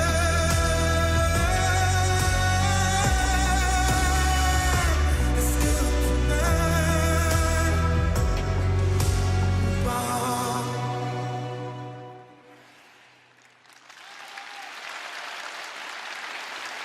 Илья Неретин в таком лирическом стиле с ноткой грусти, которая, к сожалению, подчеркнута Илья его Неретин. падением с тройного акселя. Да, не самое удачное начало короткой программы у Ильи было. Тройной аксель, самый сложный элемент в программе, но, тем не менее, на этом первенстве абсолютно все участники заявили этот элемент в программу, так что нужно соответствовать, чтобы бороться за самые высокие позиции. Да, почти обязательный получился Да, элемент да. по понятиям. Не по правилам, а по понятиям. Сейчас как раз посмотрим на этот прыжок. Мне кажется, немножко корпусом забросил себя и в пятку приземлился.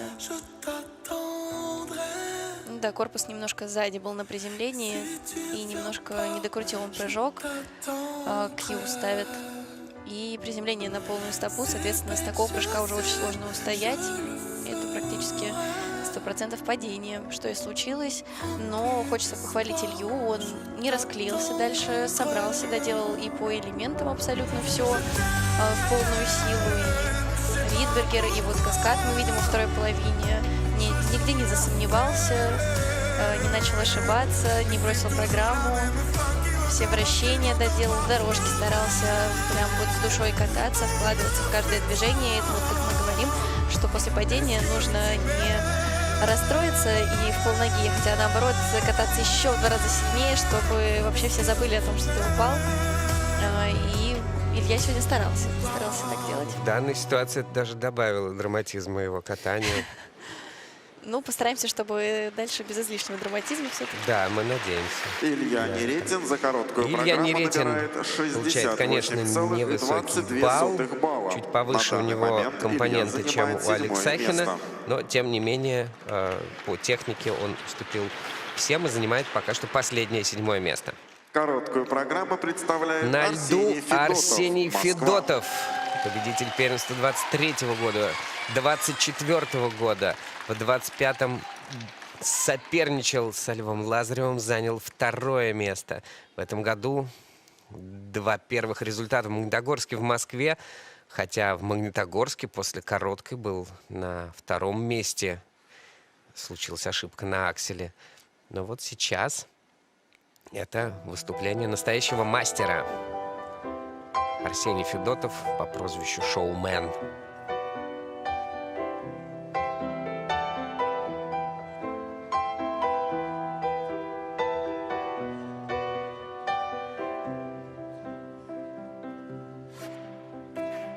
I wanna take you somewhere, so you know I care.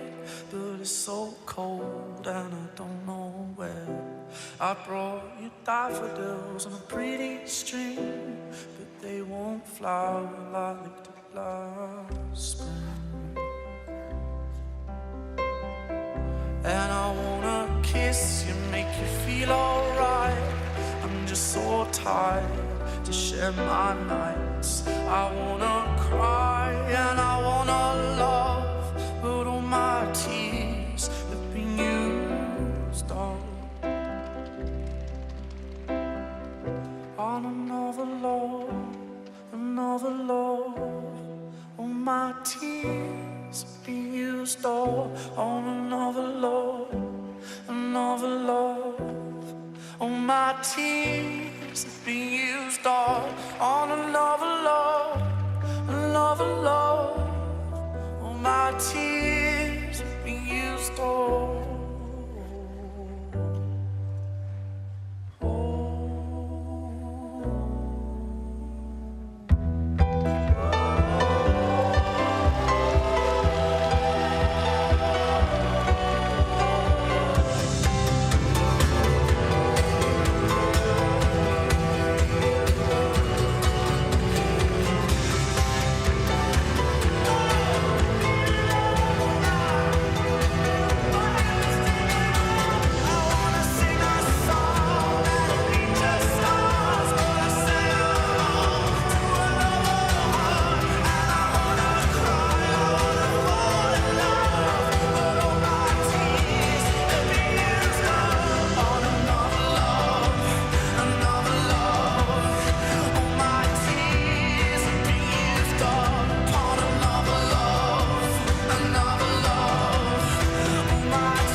Арсений Федотов.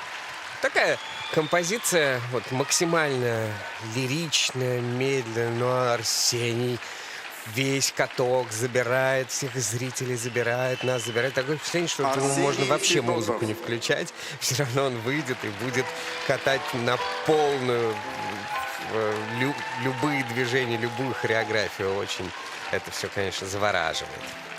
Да, Арсений, конечно, невероятно талантлив, и причем в фигурном катании вот этот спортсмен без слабых сторон, у него и прекрасное владение коньком, и техника прыжков замечательная, и вращение он всегда очень хорошо делает. Так что, когда вот у него все получается, то действительно это вот такая очень целостная картинка. Всегда очень болею за него на соревнованиях, не буду скрывать. Но вот сегодня было ощущение, что немножко он вышел не в ногах. Давайте посмотрим на стартовый тройной аксель. Ну, это такие детали. В целом, конечно, Арсений сегодня справился со своим прокатом. Как будто раньше времени немножко у него нога из группировки начала уходить, но, тем не менее, такой запас у него сейчас на прыжках. Вот, посмотрев Ридбергер, я первое, что подумала, ой, да тут запас под четверной, потом вспомнила, что он и прыгает, собственно, четверной, поэтому тут такой запас. Ну, то есть на всех прыжках он прям показывает, да, что четверной, мне кажется, вот есть везде. Но немножко перехлестывали его эмоции. Нет такого вообще? Вот тут меня сейчас немножко, был на да, вращении, немного немножко удивило меня это пошатнулся. сегодня, потому что Арсений обычно вообще не волнуется. Это спортсмен с Старт Плюс, который всегда выдает все самое лучшее на соревнованиях и всегда это делает очень уверенно, харизматично, с бешеной энергетикой. Сегодня тоже это было видно, но вот мы видим на дорожке немножко споткнулся. То есть это такие вот нюансы, шероховатости, я бы сказала. Все равно он на самом деле сегодня катался прям в полную силу, явно старался выдавать абсолютно свой максимум.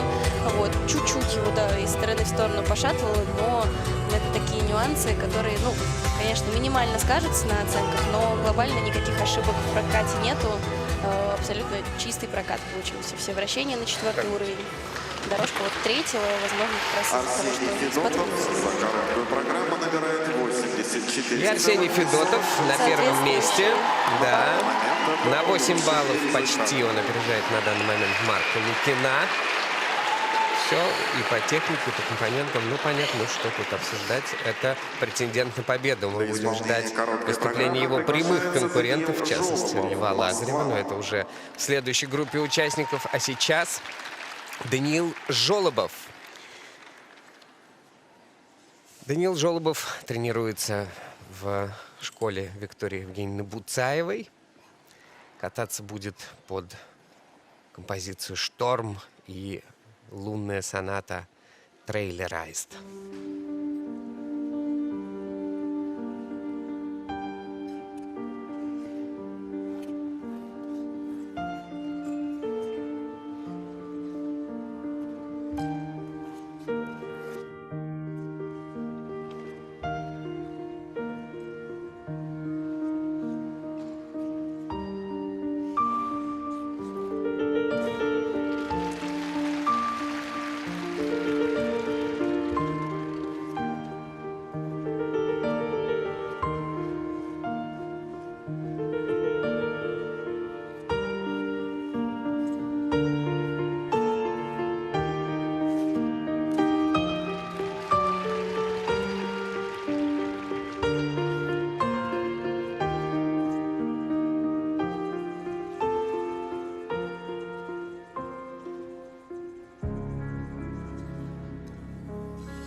Молодец, выложился на этой программе.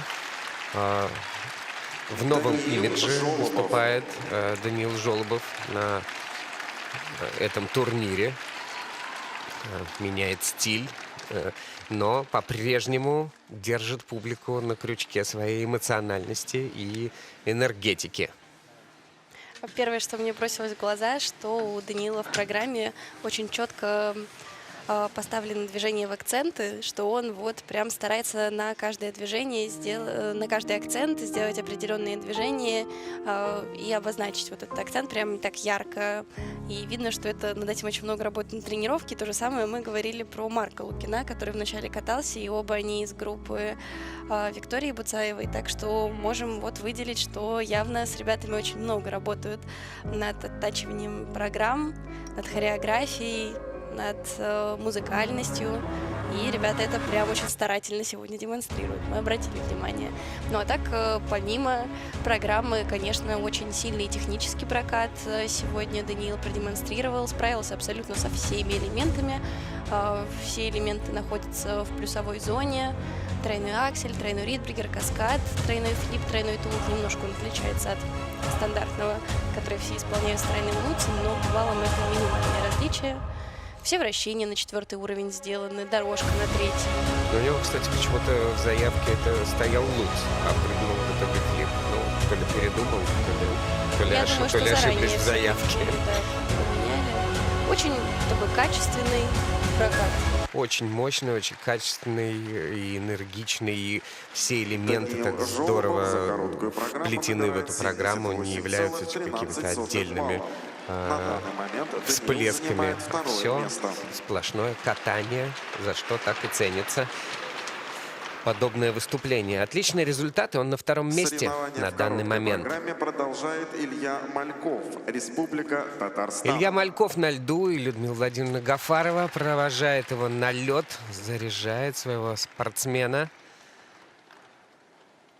Ты режешь... Реальность режет меня как нож, так называется его короткая программа.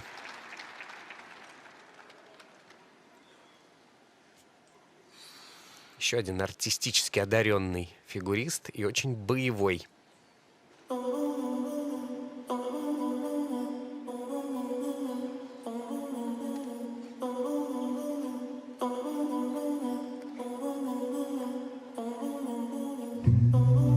My heart is on fire, my strength in vain. I'm no more inspired to live pain again. I feel waves of tears crashing over my chest. Breathless, I fall to the ground. Now what do? 'Cause reality cut me like a knife.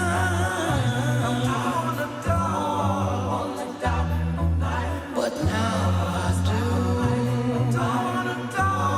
Now I do, 'cause reality cut me like a knife.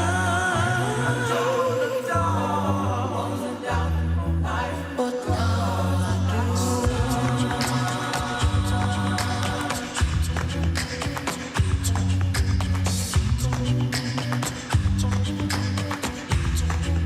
But now I do. All that glitter is not gold. Life is made of highs and lows. You know the rule. When you fall down, pick yourself up. Keep stepping on. Much too long. On the dark side, I'm talking on. Do the light. Realize the answer to my destiny was inside of me.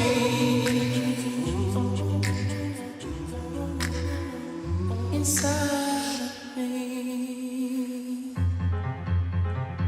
Adios, adios, adios to your afternoon. 'Cause tonight I'll be forever following the Colosseum moon into a saloon. Adios. After all, why should I have any regrets? If it wasn't for my mistakes I made yesterday, where would I be by now? That decision is mine. That decision is mine.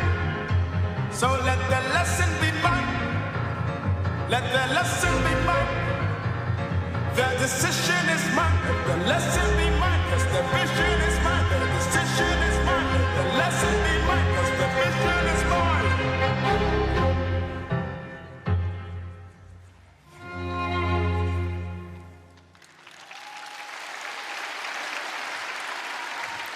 Очень слаженно и делово Илья Малков выполнил свою Илья короткую Мальков. программу, поблагодарил лед после выступления. И как мне сейчас показалось, именно за этим он, наверное, его коснулся, что все прошло хорошо и все замечательно. Ну, немножко закрутился, забыл, где выход со льда. Ему подсказали тренеры. Да, можно только похвалить сегодня Илью за его прокат, потому что то, как он поборолся на тройном акселе, это, конечно, дорогого стоит. Сейчас можем с вами пересмотреть этот стартовый прыжок, с которого началась его короткая программа. Ему нравится эта программа. Видно. Смотрите, поборолся, потом еще и тройку сделал, на той же ноге продолжил, прям удерживал баланс как мог. И тем самым заслужил, что его тройной аксель оценили ровно по нулям, то есть он смог избежать отрицательной отметки в своей программе.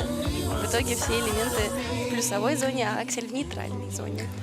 Дальше Ридбергер успешно выполнен, и во второй половине программы тоже каскад с тройным флипом, как и у предыдущего участника, флип-тулуп сделан.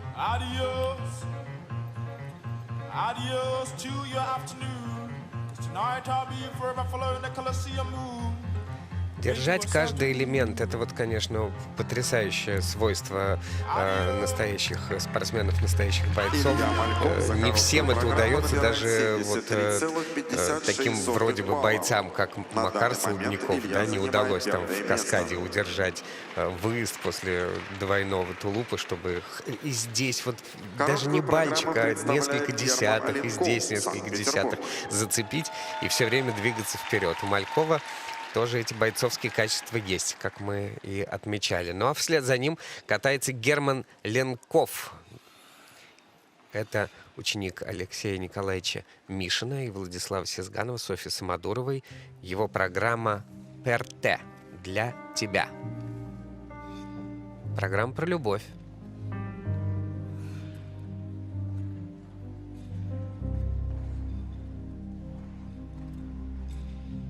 Sento nell'aria il profumo di te, piccoli sogni vissuti con me,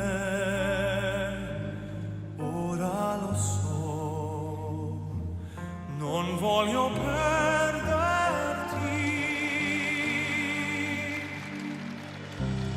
quella dolcezza così senza età. La tua bellezza rivali non ha, il cuore mio vuole soltanto te, per te. Dimmi che tu già il futuro lo sai, dimmi che questo non finirà mai senza di te, non voglio esistere per te, non devo dirtelo ormai, già lo sai,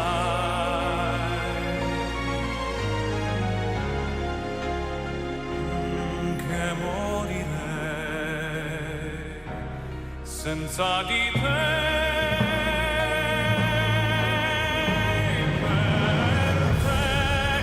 Per te vivrò, l'amore vincerà. Con te farò tutto quello che mi chiederai, andrò sempre dovunque tu andrai, darò tutto l'amore che ho per te.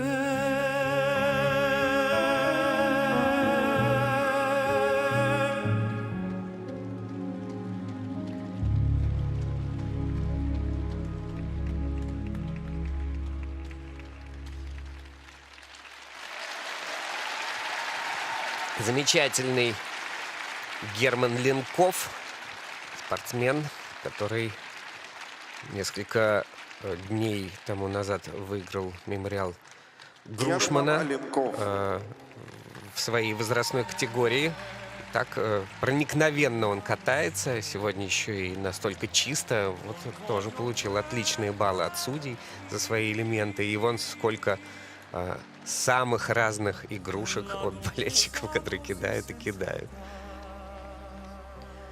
Да, это было выступление на очень высоком уровне, и Герман определенно один из тех спортсменов, которые на этом турнире будут бороться за топ-3, за призы. И в короткой программе он в эту борьбу уже активно вступил, потому что ни к чему здесь не придраться. Абсолютно он сделал все, что заявил, и сделал это на хорошем уровне. Посмотрите, какой тройной аксель. Очень уверенно, очень технично. che questo Ридбергер. finirà mai senza di te. Вращение все сделано на 4-й уровень. Non voglio Ответственный подход. И во второй половине каскад. Тройной луд, тройной труд на очень хорошей скорости сохранил между двумя прыжками. То есть Слуцкий выкатил на очень хорошей скорости. От тулупи немножко было видно приземление зубец, что аж вот снег из-под конька полетел, из-под лезвия. Но никакой грубой ошибки при этом не было, но можно было чуть более протяжный такой выезд сделать и получить большие надбавки. Тем не менее, я еще обратил внимание в этом каскаде, то, что мы зачастую говорим, что поднимайте лицо, смотрите на публику. Ты видел, как он завершил этот каскад? Он вообще наверх смотрел, как это было красиво, так это хореографически, элегантно. Почти 80 баллов он набирает, отличные оценки. 79-99. Отстает на 4,5 балла от Арсения Федотова. И завершает группу участников Глеб Ковтун, ученик Натальи Заболотной, представляющий Тюменскую область. Его программа — это «Беги, мальчик, беги», так называется композиция.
Вот в таком прям непрекращающемся ритме, как и заявлено в названии, в бесконечном беге исполняет свою программу Глеб Ковтун. Сколько энергии, сколько движения вперед.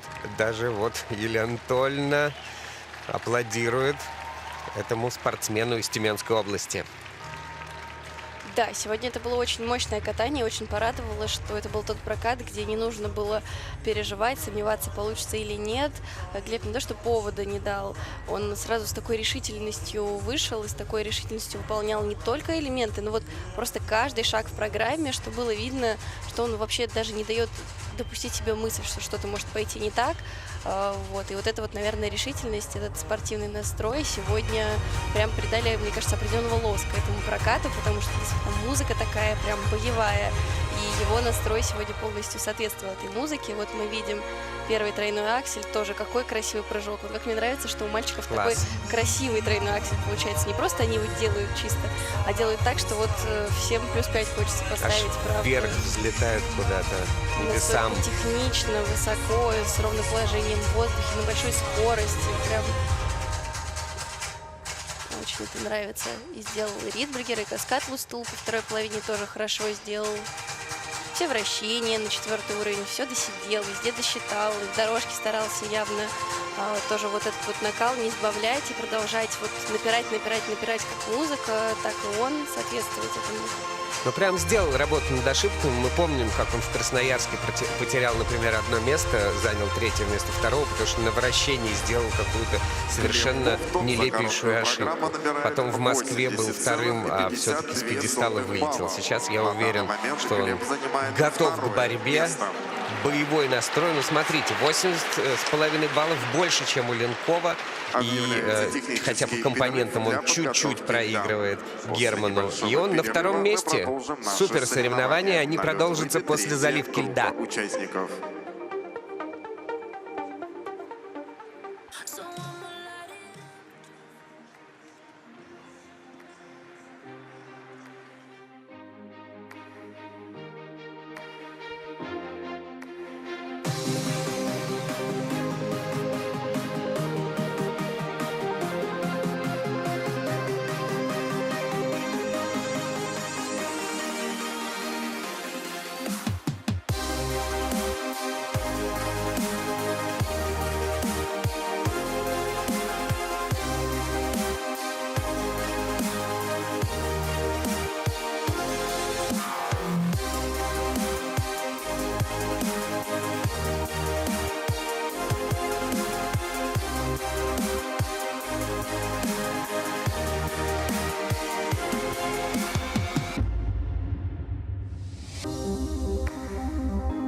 nature sans flow.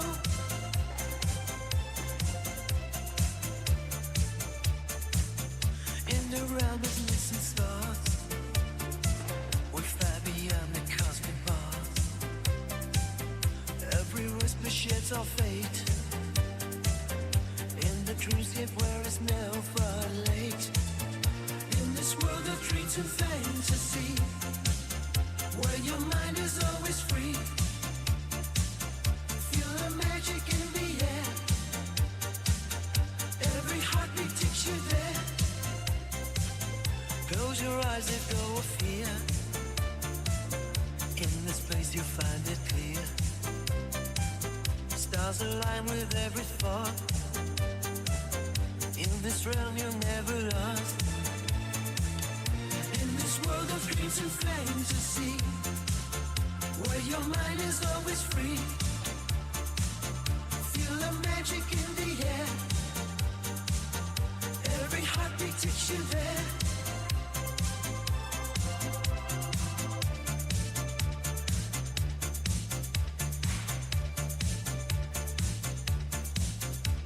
Where shadows blend and stars align, we lose ourselves in space and time through portals of imagination. In this dance of fascination, neon lights that guide our way through the night and into day. Feel the rhythm of your soul. In this dream you're in control. In this world of dreams and fantasy, where your mind is always free. Feel the magic in the air. Every heartbeat takes you there. Let the music take you high through the galaxies up in the night. Synthesized waves, electric breeze in this dreamland, dance with ease. In this world of dreams and fantasy, where your mind is always free. Feel the magic in the air. Every heartbeat takes you there.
На лед для разминки приглашаются участники третьей группы.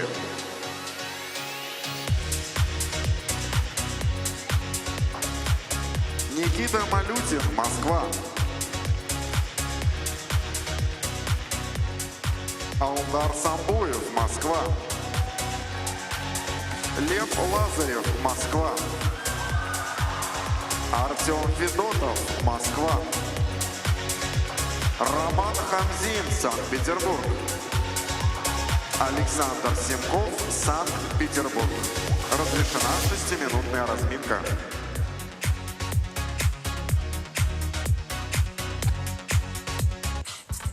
И вот она, третья группа участников в короткой программе у юношей на первенстве России среди юниоров 2026 года. Здесь еще один претендент на победу — Лев Лазарев, а также 5 других интереснейших фигуриста, которые также смогут претендовать и на различные награды, да и просто на наше внимание и на нашу любовь. Да, с огромным интересом сейчас будем смотреть за заключительной разминкой в коротких программах.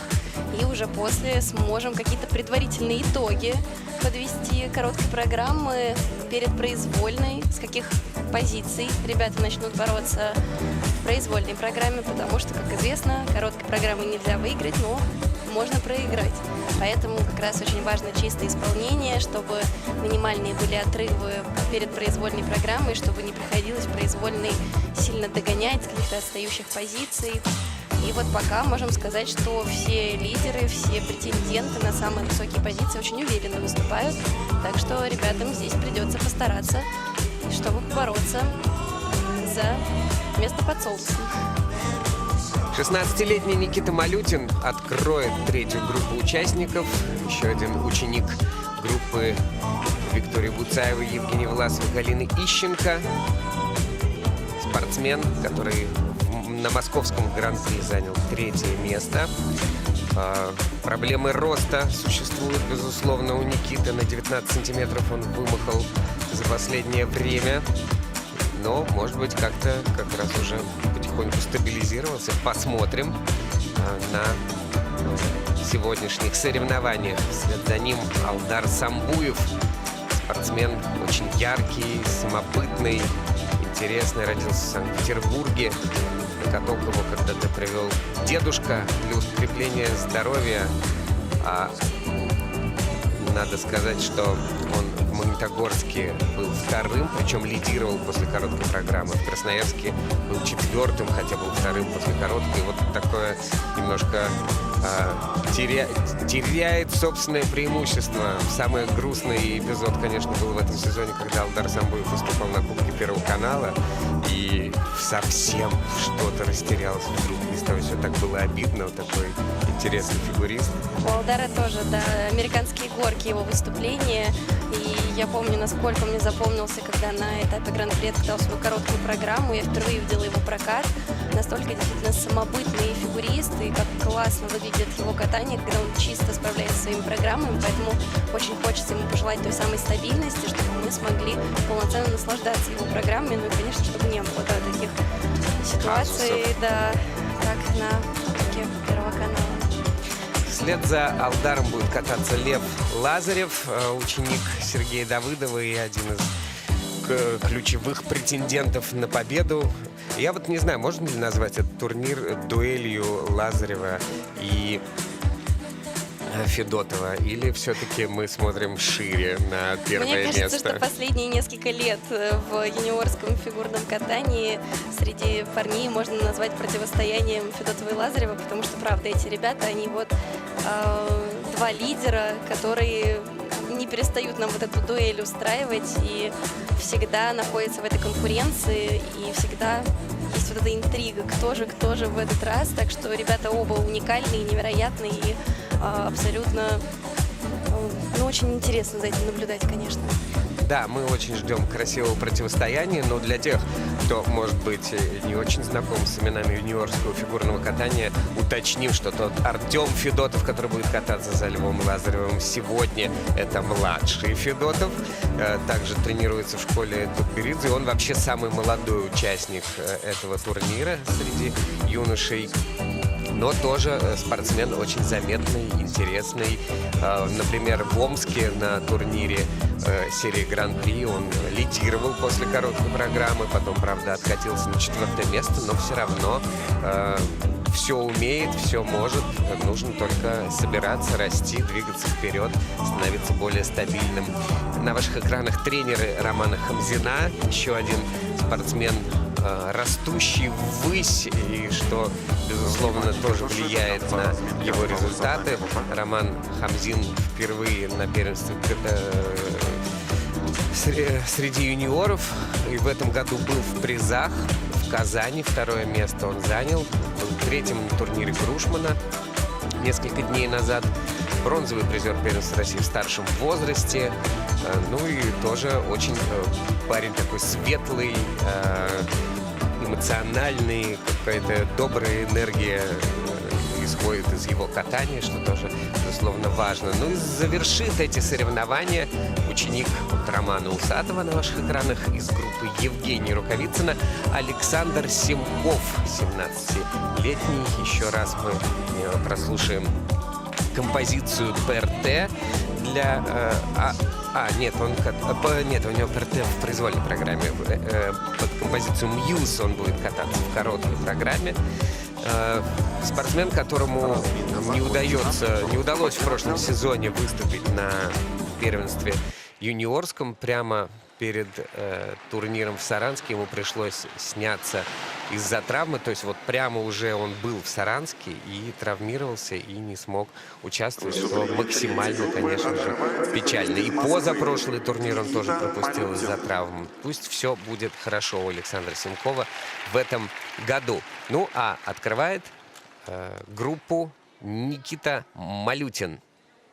Тренеры Буцаева, Власов, Ищенко и саундтрек из «Наследников».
Открыл группу Никита Малютин.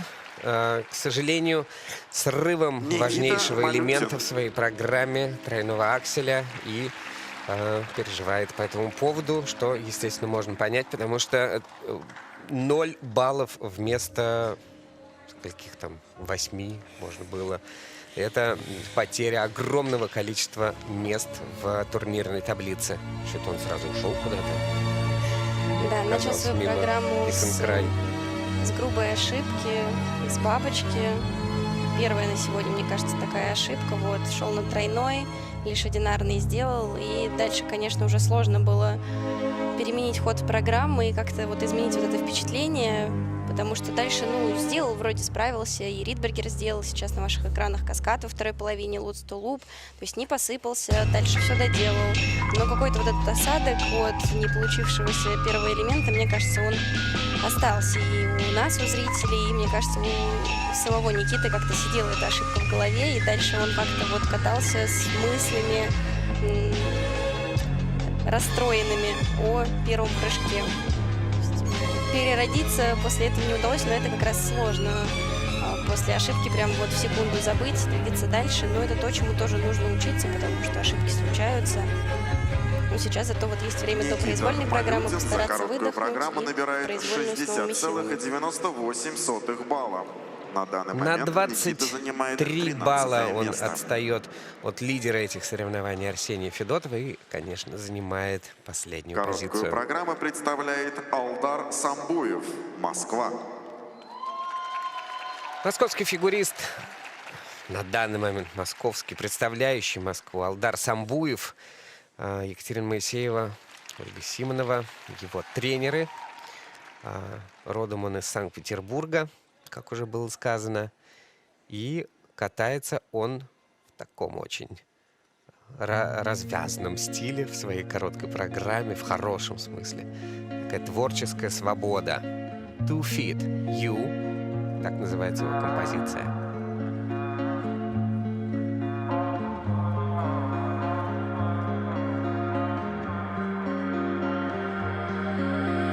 Girl, tell me your problems.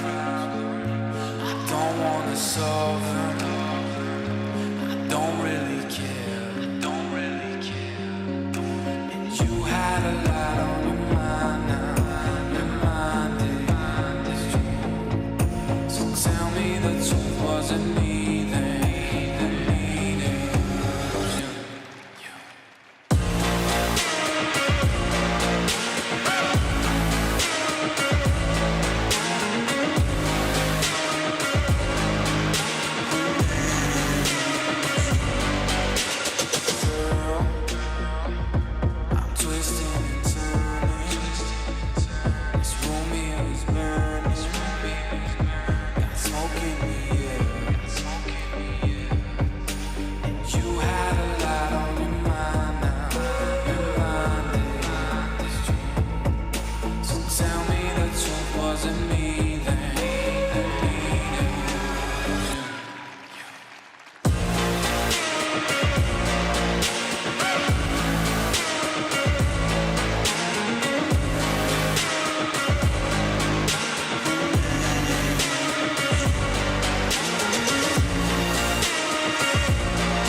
Кайф.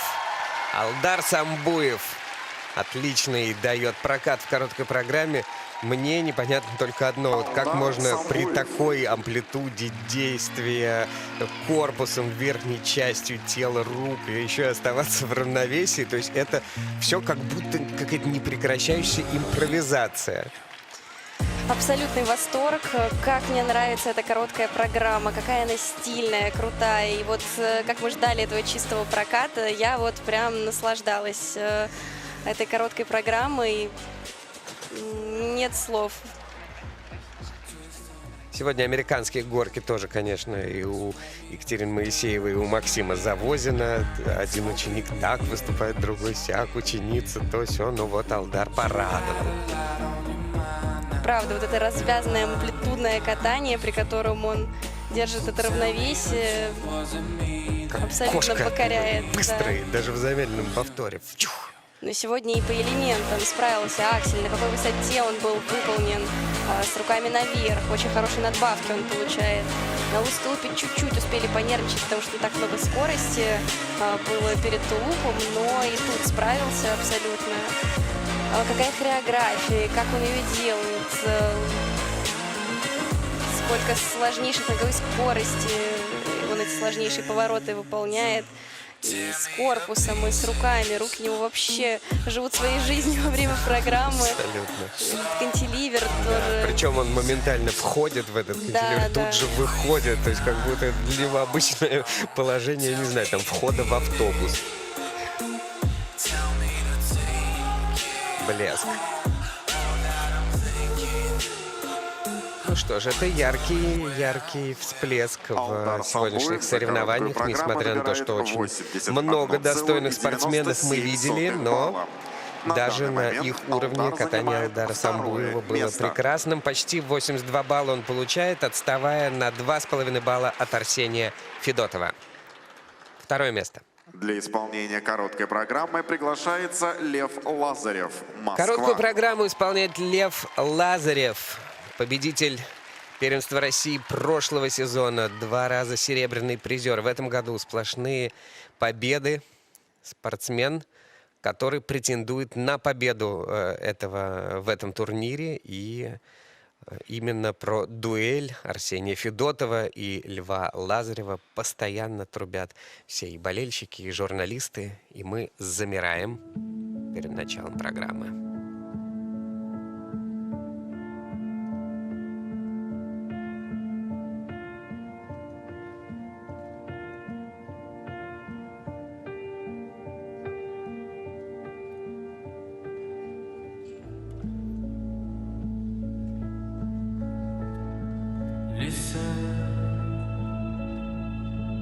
Listen to verses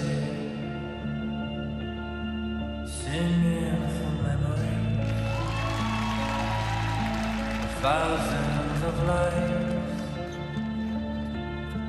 thousands of lives. Oh, mother, where's born into my soul?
заворожил этой своей короткой программой «Король моря».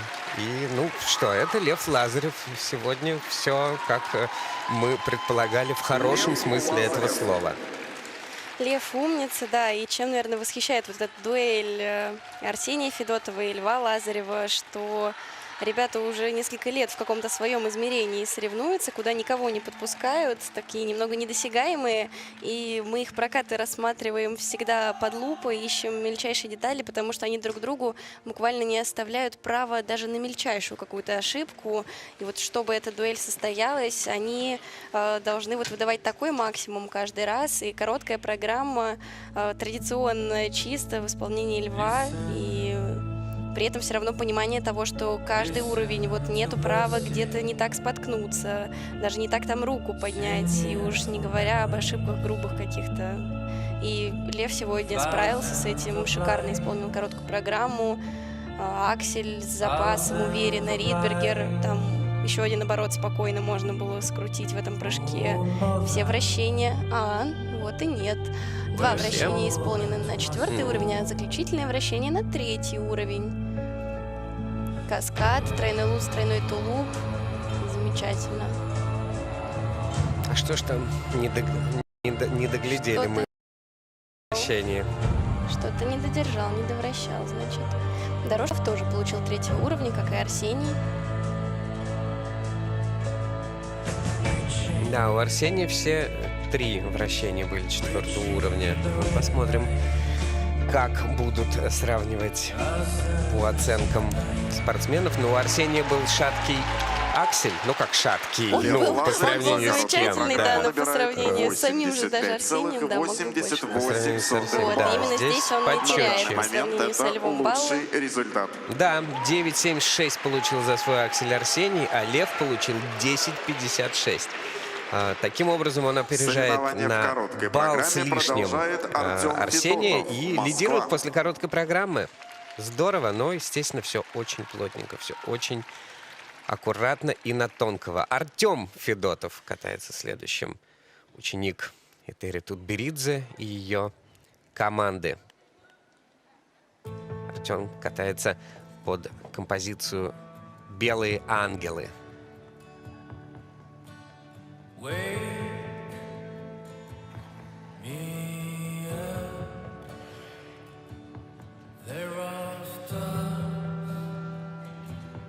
around. Wake me up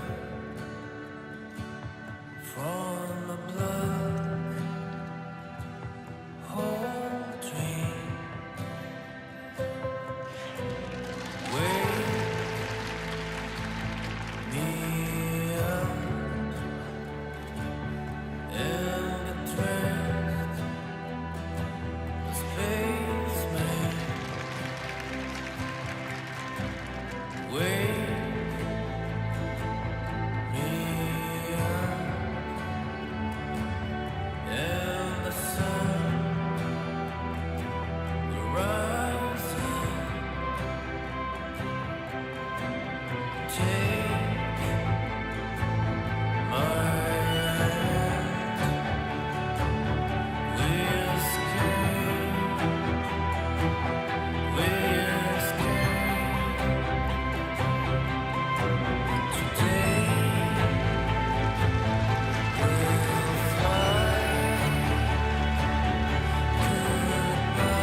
Артем Федотов. Мне кажется, или он вот периодически не укладывается в музыкальное Артем сопровождение? Мне Федотов. кажется, уже было вот что-то такое. Еще вращается, а музыка уже давным-давно закончилась. Ну, насчет периодически не знаю, да, сейчас действительно была такая проблема, сейчас не поспоришь. Но в целом хочется похвалить, Артем молодец, так понравилось, как он искренне сам улыбнулся после сделанного тройного акселя в начале программы. Это его первый юниорский сезон, он еще набирается опыта, с тройными прыжками проблем не возникает, но вот тройной аксель самый сложный элемент в его арсенале на данный момент, и сделал его, и прям вот покорила его искренне улыбку после этого, можем посмотреть. Сам он так оценил свой прыжок и довольный поехал дальше. Технически очень хорошо он справляется и с прыжковой частью, и с вращениями, и переходы довольно сложные. Чуть ему не хватает, конечно, раскрепощенности в катании, больше свободы и больше, наверное, эмоциональности, но это все придет с опытом. Сейчас вот наработает, я думаю, эту базу техническую, будет себя поувереннее чувствовать, и все придет. А на сегодняшний день молодец, справился.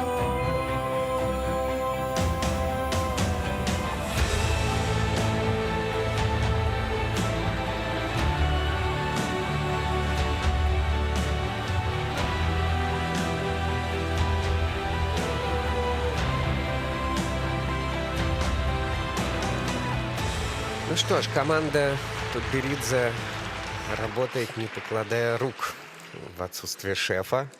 Артем Федотов за короткую Георгий программу Пахилюк набирает Сергей 72,88 Дудаков все балла. время в На центре данный момент внимания. Артем 11 занимает место 11 пока что у место. Артема Федотова. Но отставание очень плотное вот там в первой Короткую десятке. программу представляет Роман Все Хамзин, решит Санкт-Петербург. произвольная программа. Роман Хамзин под адажио Димаша будет исполнять свою короткую программу. Ученик Алексея Мишина.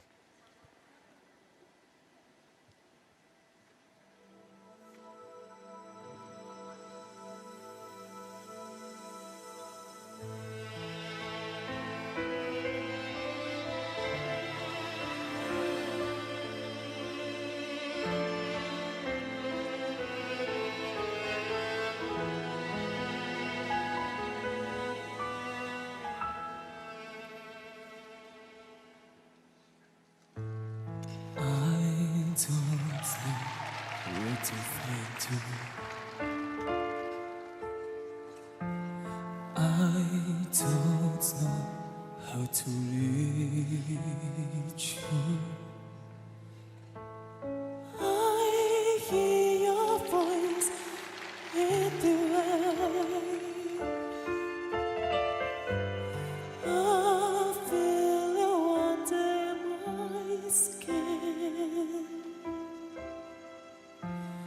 Within my heart and my soul, I wait for you.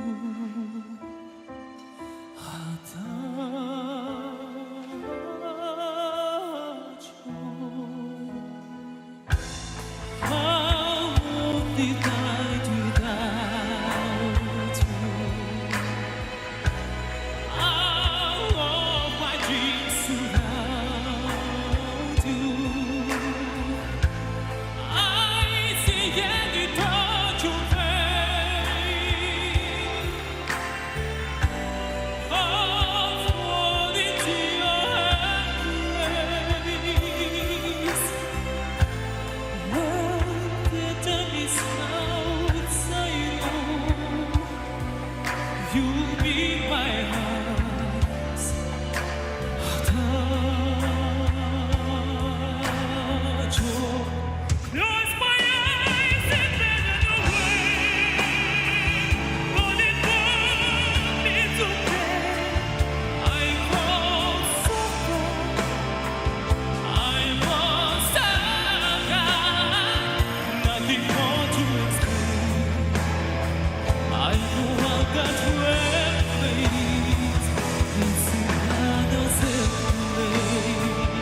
Роман Хамзин из Санкт-Петербурга. Еще один, надо сказать, достойный прокат, безусловно. Хотя, мне кажется, Роман немного хотел большего от этого проката. Что думаешь? Ну, на сегодняшний день определенно можно сказать, что справился. Этот прокат идет в копилку чистых. Катался довольно эмоционально. И мне кажется, вот прям старательно хотел показать вот все то, что они наработали вместе с тренерами. Ну, тренер вот довольный, Владислав Сизганов, прямо с открытой улыбкой встречал ученика. Довольно уверенно выглядел сегодня Рома в своем прокате. Посмотрите, тройной аксель со сложным выездом, перетяжка, выкрюк, Ридбергер с запасом. Вращение все исполнил на 4-й уровень. На каскаде вот ему находят неясное ребро на луце. Но сам по себе прыжок, опять же, выполнен с запасом, уверенно. Так что мне кажется, что сегодня и Рома, и тренеры могут быть довольны.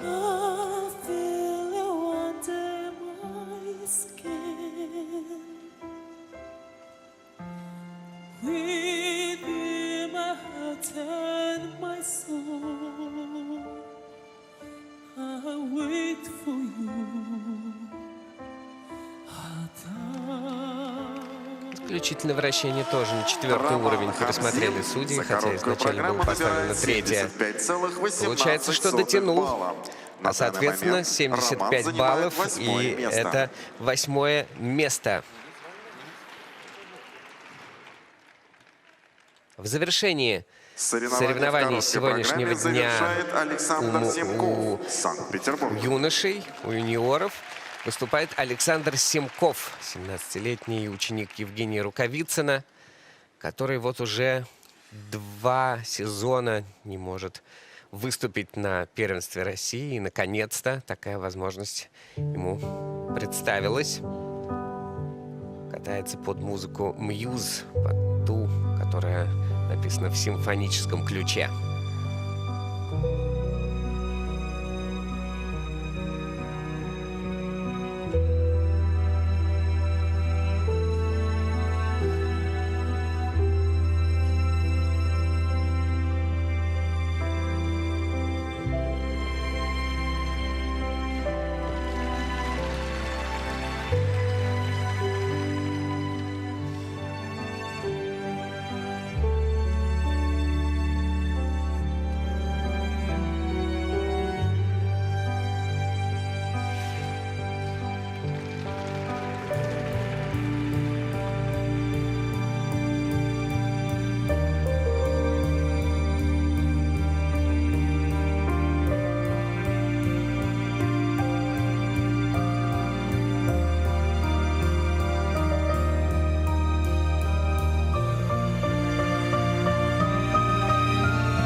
Александр Симков.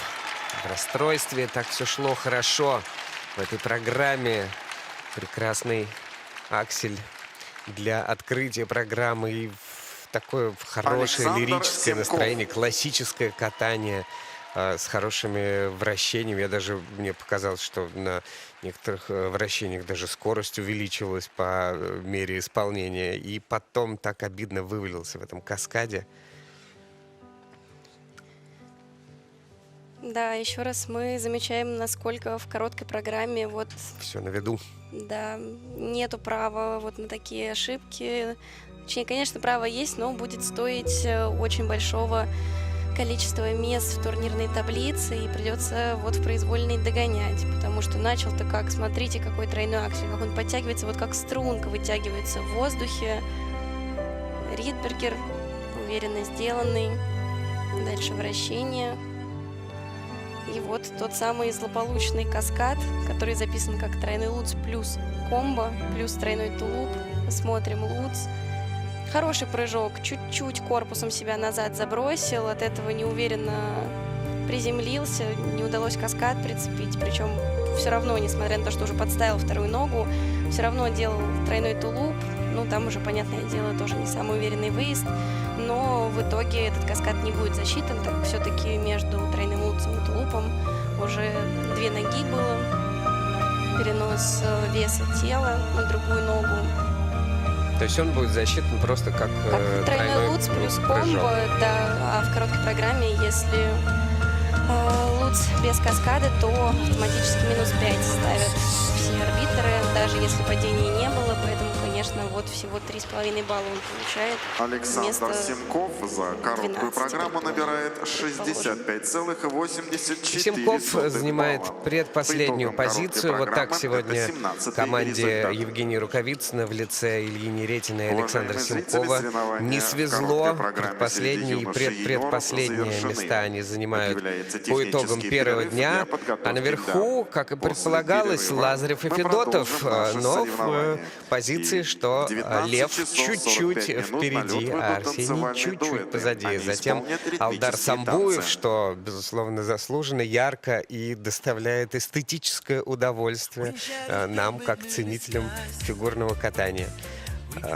Спасибо большое. Анна Щербакова и Василий Соловьев прощаются с вами. Спасибо всем, кто смотрел. Услышимся, увидимся завтра на произвольных программах у замечательных наших юниоров, у девочек и у мальчиков.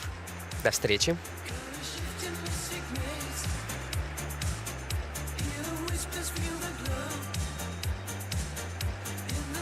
Yourself